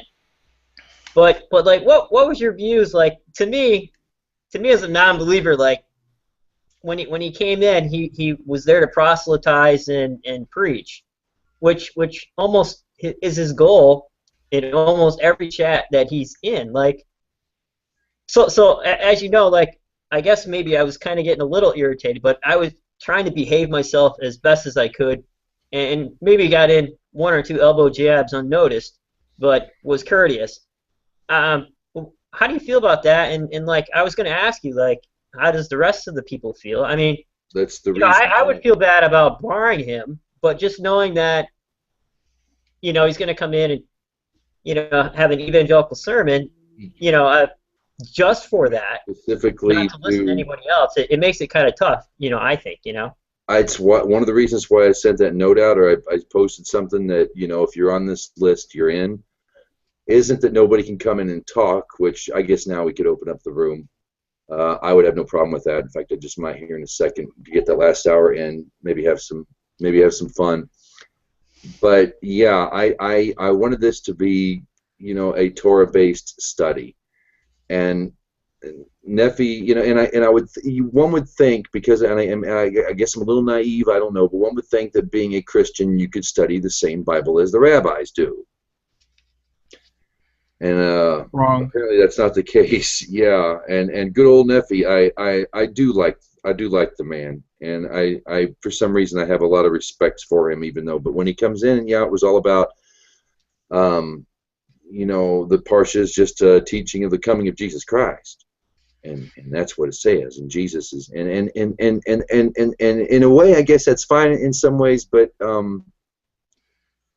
yeah, that's why I limited people I invite to the discussion, because if people are watching or people go to my channel and want to look at this thing, you know, I don't want this to be an evolution versus creation debate. I don't want it to be a place where you can sound off your religion. I'd rather just stick to the texts, you know, and work it out. And too, a lot of times, like, you know, you have to think about, you know, is he talking to us, or is he talking to the viewers that will view this later? You know, because a lot of times in debates, you're not debating with the person. You're also speaking to the audience, you know.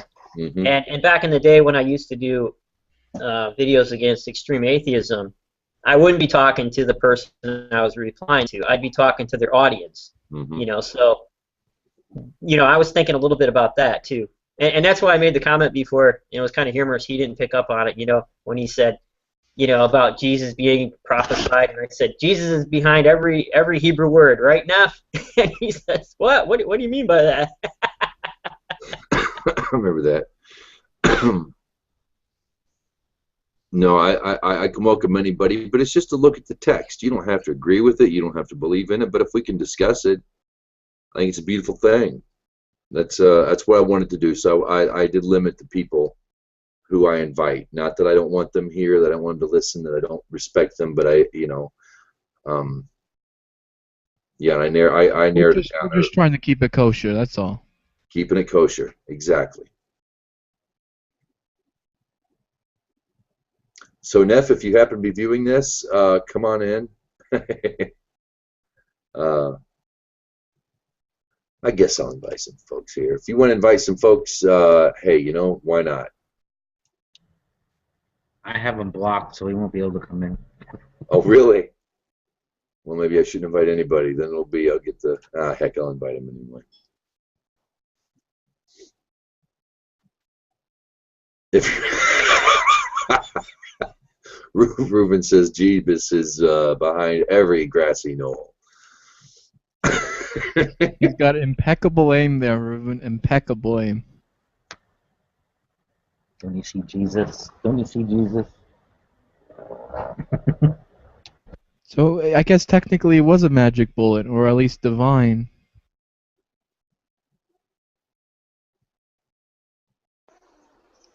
Magic bullet. Yeah. Yeah, unless you actually go to gunnery and try to fire a weapon that fast, it's bolt action. You find right away what happened.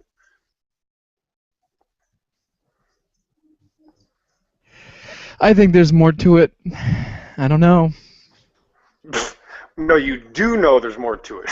You do. That's what you know. It's true. 22 material witnesses die of unnatural causes.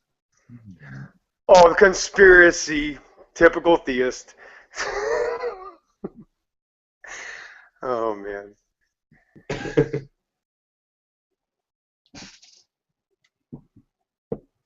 There was a video that Rob Ager did. He's a filmmaker. He's written a couple of video games, and he's did a lot of film analysis. and he did like a 5-part. It was about a good hour and a half video on making sense of conspiracy theories, and he kind of walks you through exactly what a conspiracy theory is, and he brings up a point that the whole war in Iraq was based on a conspiracy theory. We couldn't find weapons of mass destruction. We knew he probably didn't have any link to 9/11, but we had a conspiracy theory going on, which led us to send our military over there. If they're far more common than we like to think, it's not just fall hat wearers that, you know. Well, didn't we know we had WMD because we sold him some, didn't we? Doug, you're so low. It sounds like you're being kidnapped in the back of the truck, taken away by a Mossad agent. That's how low it is. That's what it sounds like. Sorry, I had my mic flipped up. Okay, there you go. Much louder. That's better. Okay. Hear you loud and clear, like Jesus was talking to me on a one-line communications. Perfect. Jesus on the main line now. Is that Nostradamus? I would have enjoyed Jesus' company, I think. Well, you know, everything has a name. If you look these up, it doesn't take you very long to actually find the names of these operations, is what they're called. So you'd be surprised.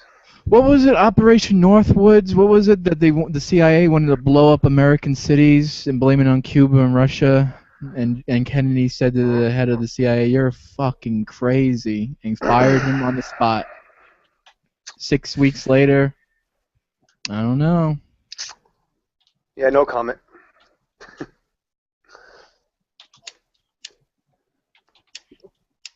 Kennedy, You can look up, what about, I'm sorry, James, I was just going to say, you can look up the Daft memo. I mean, that's public, right?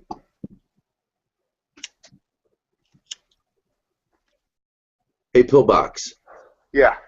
what were you saying about I was getting blindsided, or No, they attack you like you're a Christian.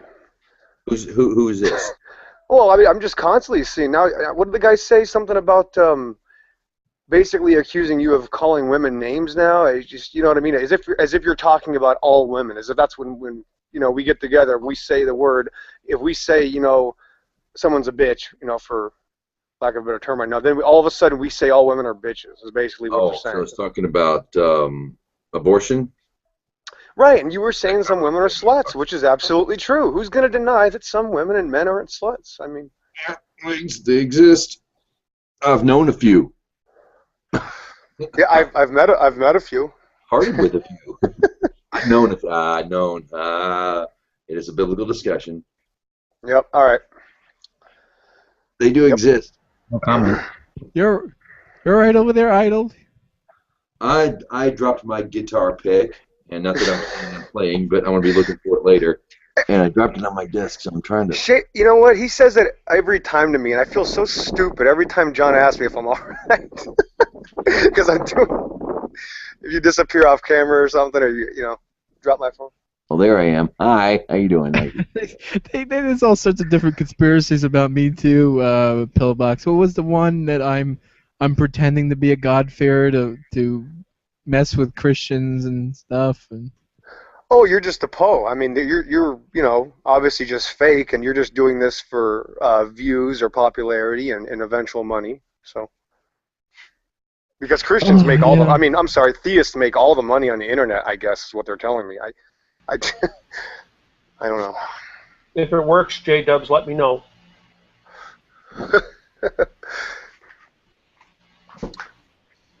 That's why we can't talk about the Bible or real issues, or because there's always got to be somebody getting, you know, they're going to get pissed at you and they're going to slander you because they have no choice. There's nothing else they could do.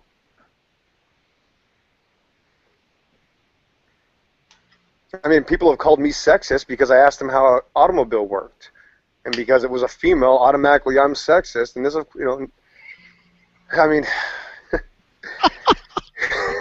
I don't know what to say. It's, if you talk about cars, if you ask somebody, because, you know, people are all know-it-alls. So, you know, people think that you have to understand something to believe in it. And my point was evolution. This is not an evolution debate, but you would have to admit that many people who don't understand evolution believe in it, and they admit it. Some have admitted it. Some have came to me, even part of Alex Botton's crew. So my point was that, people can drive a car and not have any single clue of how the mechanisms in the automobile are operating. You can do a lot of things and not understand it. And if you believe in evolution, it doesn't mean you understand it. So, and thus I'm a sexist. That's all.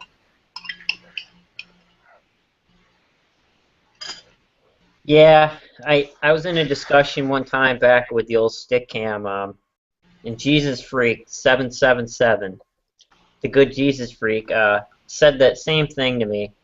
And I said, well, I want to learn all about that car. And I'd want to know where all the parts came from and who manufactured them and how they all went together. And then I would be able to understand if I even wanted to drive that car or not. Okay.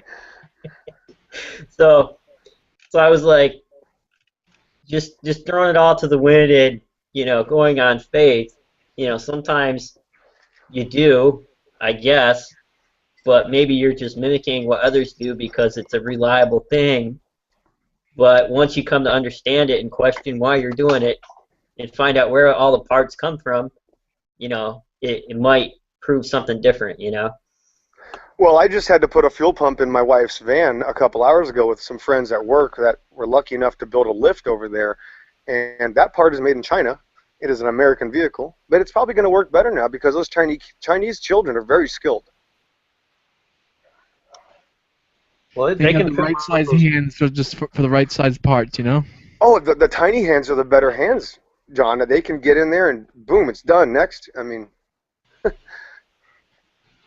yep, and it's running now. So now you're gonna be accused of supporting child slavery. Now. Right, child slavery, and I'm actually complimenting them on their work. And yes, correct, Yeah. I'm complimenting them. But yeah, I guess so. Child labor lord. Yep, there you go.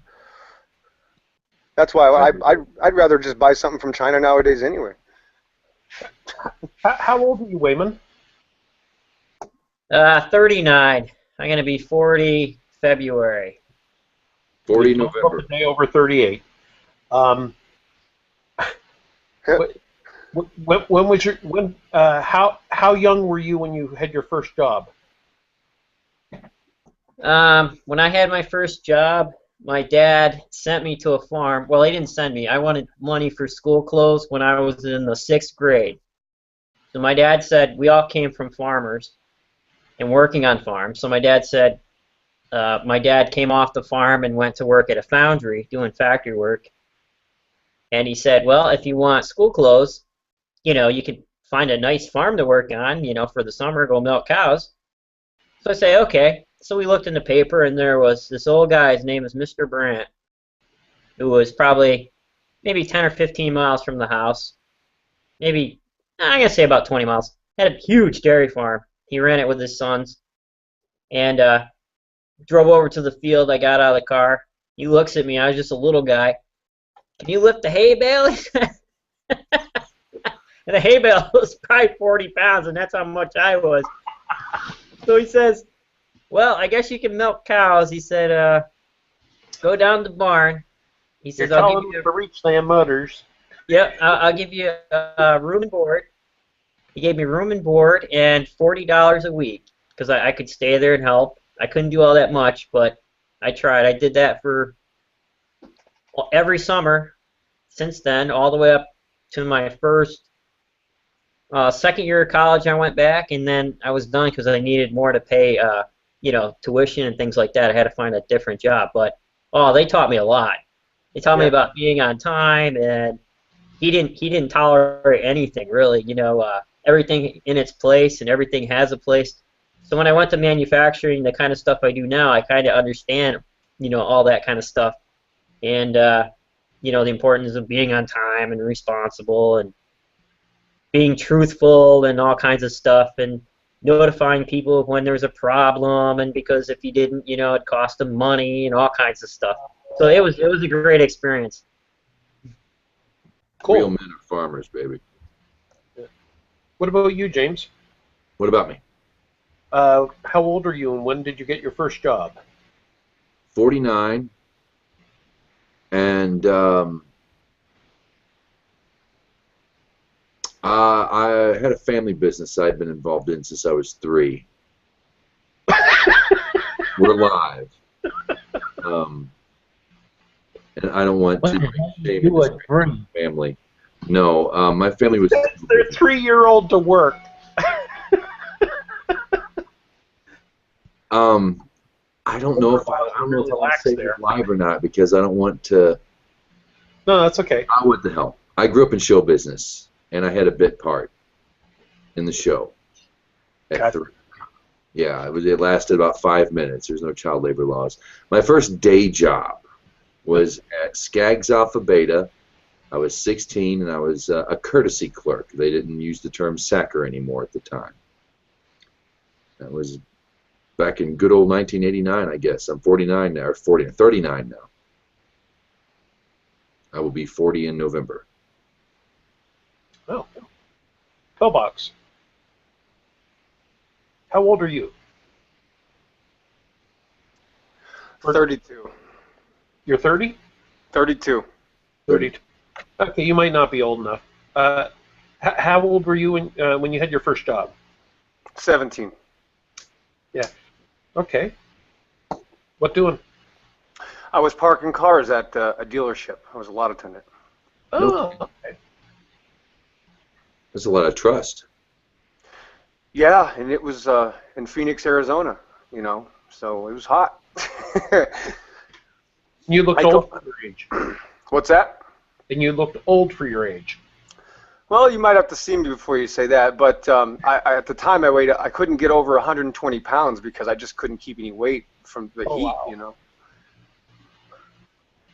But it was the good thing is for some reason I just liked to run when I was young, so I ran all the time too, which was but it get me in good shape actually, and I think it actually is the reason I'm still kind of in good shape.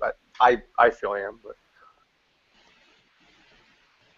The heart rate hasn't come down. not really. No, it's still extremely high, I would say. Not me. I was long, tall, and lean, and then I had my first child, and I've never really looked back. I thinned out a little bit, and then now I'm back out to.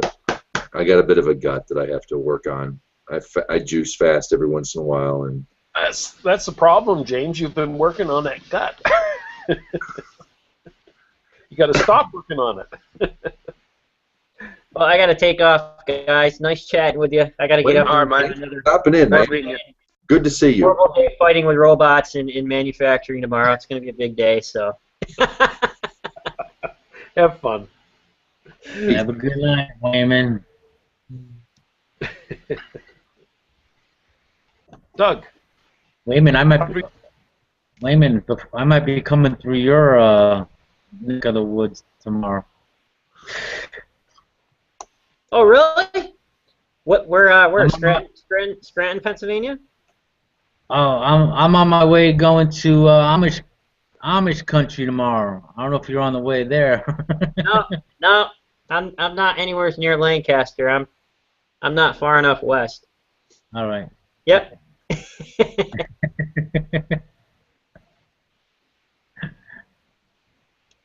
Wayman is a really swell guy. I'm like the rest of us here.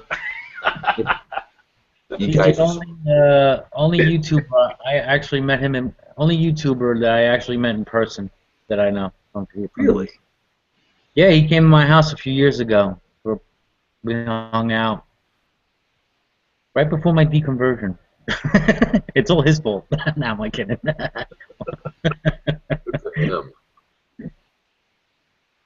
I keep forgetting he's what one would call a non-believer. Yeah, I met him and his wife. We had a great time. It was good meeting him. Well, maybe we just need to redefine what a believer is. Maybe a believer is not a believer but a doer. I'm a God believer.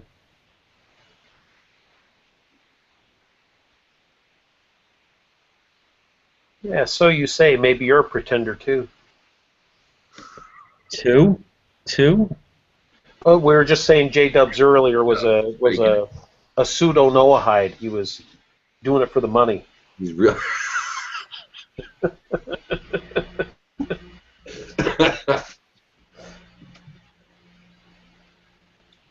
Simple rule. All you have to do is do unto others, right? As you want done unto yourself. Simple rule to live by. Just one commandment.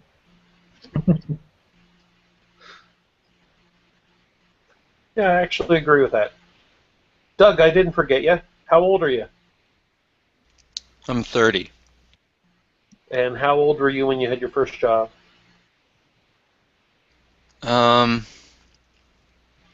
Like a W-2 type of job? No, just like doing a job where you actually got paid some money by somebody to do it. I think it was like around 15 or 16. Okay.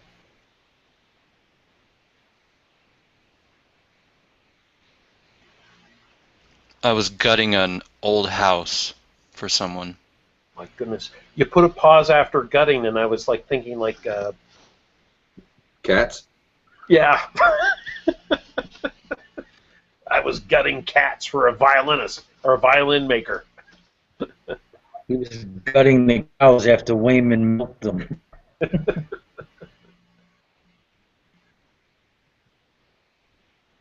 Gutting houses. Cool. Sounds like work. It is work, yeah. I was a painter's helper for a year when I was in school, and I learned a lot. Learned enough not to go back and do it again. Yeah, in a way, but it was pretty therapeutic, honestly. I mean, these were your Budweiser drinking, rock and roll, loved Howard Stern, but when they would leave me alone, or if I happened to have a Walkman or whatever, I would put in some classical or some jazz, and I could paint the shit out of a room. Pardon my French. I enjoyed it. I really did enjoy it. I couldn't hack the job. I couldn't hack the work. I think in the end, I spent 6 years in culinary arts, and I still love to cook, and I love to experiment with flavors. And if you look at flavors like colors, you can do a lot with them. But I'm not cut out for kitchen work. Is that because of sharp devices and other people? No, it was actually just the physical stress. Because beer and knives don't mix. Is what? Yeah. Because beer and knives don't mix. No, they don't. Especially if you have somebody beside you not doing what they're supposed to do. I did learn Spanglish in the kitchens, though. I learned how to speak enough Spanish to get by. Because when you're in Texas, you can't find a kitchen without, Mexican folk. It just don't happen.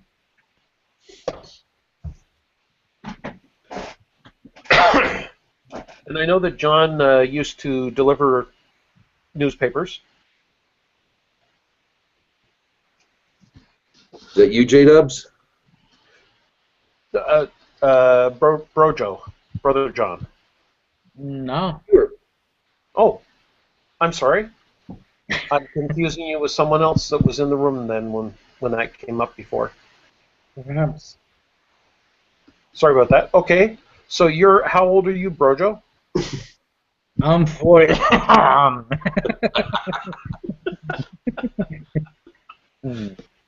Say it again. I'm 40. I still couldn't make it out.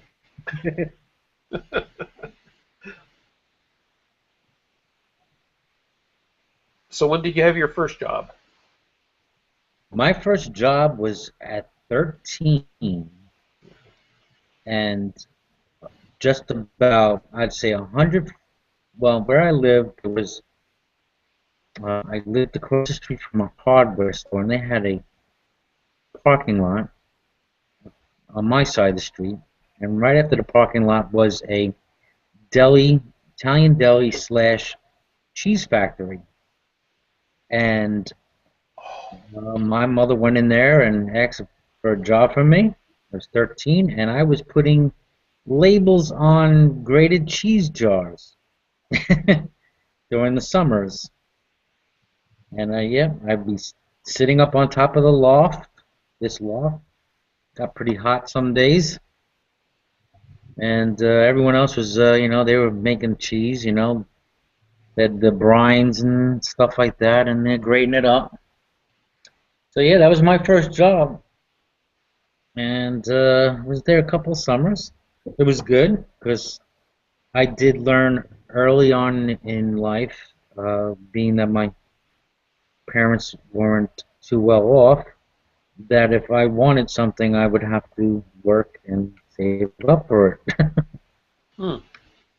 I did try the newspaper thing one time. I only lasted a couple of hours. Wow. I was about 14 because I think in New York, you had a thing called working papers. You got at 14, and about the only job you were legally allowed to do was pretty much deliver papers. So yeah, that was my first job. Paperboy was not the career choice for you. No, even though later on I did work for the post office. No kidding. Yes, sir.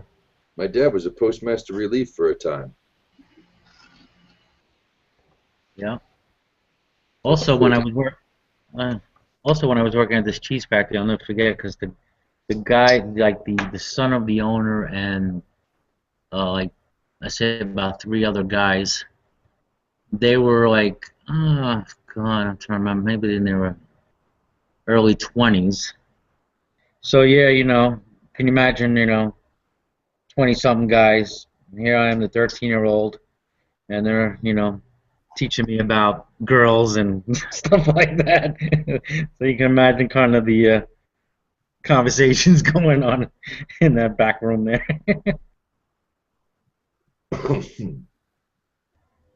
Learning about life. Yeah, well, yeah. They weren't exactly encouraging me to a life of celibacy.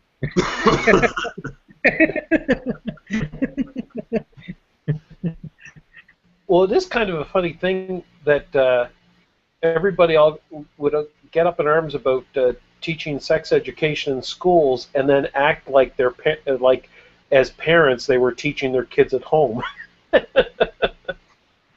No, mom and dad didn't teach me how sex ed. How to learn that stuff by yourself.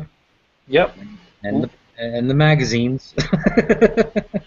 Same here. Yeah, I learned human reproduction, but I didn't know jack squat about nothing. And I really don't think the Texas school system was a place for me to learn. Yeah, and I was in Catholic school for first to 8th grade, as well as an altar boy. Well, according to the news, some teachers do a better job of teaching their students sex ed than others. So.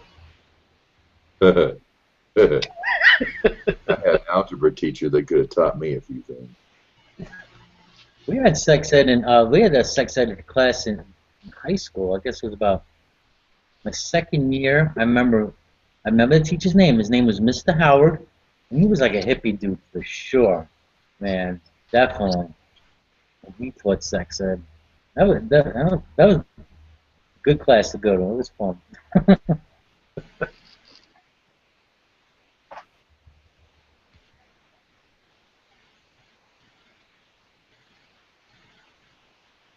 J-Dubs, are you the youngest in here? I'm 27. Yeah. Oh, okay. Well, you are, but not by much. My first job. Yeah. Working around the neighborhood, helping people set up their computers, networking, computer repair. No kidding. Yeah. Cool. I was around. What did I start doing that? Around 16, maybe 15. You always liked working with the computers. Yeah. They're better than people. They're better than dealing with people. That's for sure. Yeah, people are shitheads, right? But you learn too fast that computers are just like people, though. They like to bitch and complain just as much as we do. Sophie. Hey, what's up, Green? What's going on, man? Nothing. Just staying outside. We're probably the family's probably gonna go eat a little bit. So again, we've been eating up. Yeah. I don't know. It's a feast going on. You have family in town? Yep. That's what Is it still Ramadan? Yep. Okay. Oh, happy Ramadan. Yeah. I actually, during Ramadan, I actually eat a lot less. That's why I kind of like it. But other people tend to eat a lot more, so it's not the whole point. Kind of defeats the purpose of it. It's a psychological thing of not eating all day and trying to make up for it afterwards.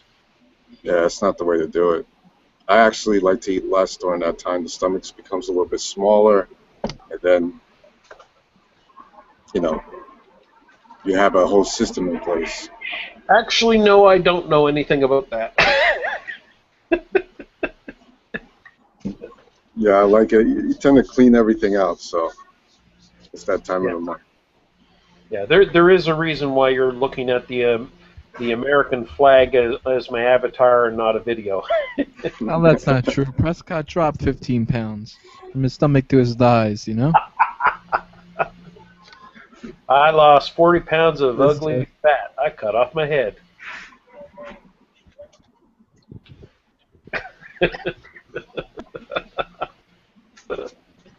His first job right there. I know, man. That's my dad, bro. Oh yeah, it kind of does look like Frank a little bit, yeah. That's my pops, man. I used to watch that show as a kid. I have never heard that show till today. I mean, 2 days ago. Yeah. It's. Did you go start watching reruns now? Start watching them on YouTube? I gotta go find them. I'm actually interested in it now. It was like a 50 music review. Pretty popular. Sweetheart. See, they were in Woodstock. A lot of people don't know that. But They were. I was at Woodstock. They were one of the opening acts, I think, for the second day. Wow. So how did the discussion go? It was nice. Well, We had no missionaries show up. Oh, so I guess you had Rob out of here, right? You didn't invite him? Rob was not on the list. No, bless him. Nor his nephew and a few others. Yeah, I wanted it to be about, Torah study first, and good stuff, and fun stuff later. If you really want to missionize later, but yeah, after last week, I really wanted last week to be, a nice study, and everything was working fine technically, and we had a few folks show up. I just didn't want that, I didn't want a distraction from it. At least, it's not like I don't want people to show or I don't want people here, but I'd like to stick with subject matter first, and so yeah. If you can help, James, if you wanna. I'm sorry. I don't know if you want to do this because you're still live, and I don't know if you're saving this for YouTube channel and stuff. Do you want to stop the broadcast at this time, or? I think we have Parshaed ourselves out for the night. If you've made it this far in the video, thank you for watching. We try to do this every Thursday night here on the mighty world of Google+. I'm James the Idol Smasher on behalf of everybody here. Thanks for watching. Peace, and Godspeed, baby.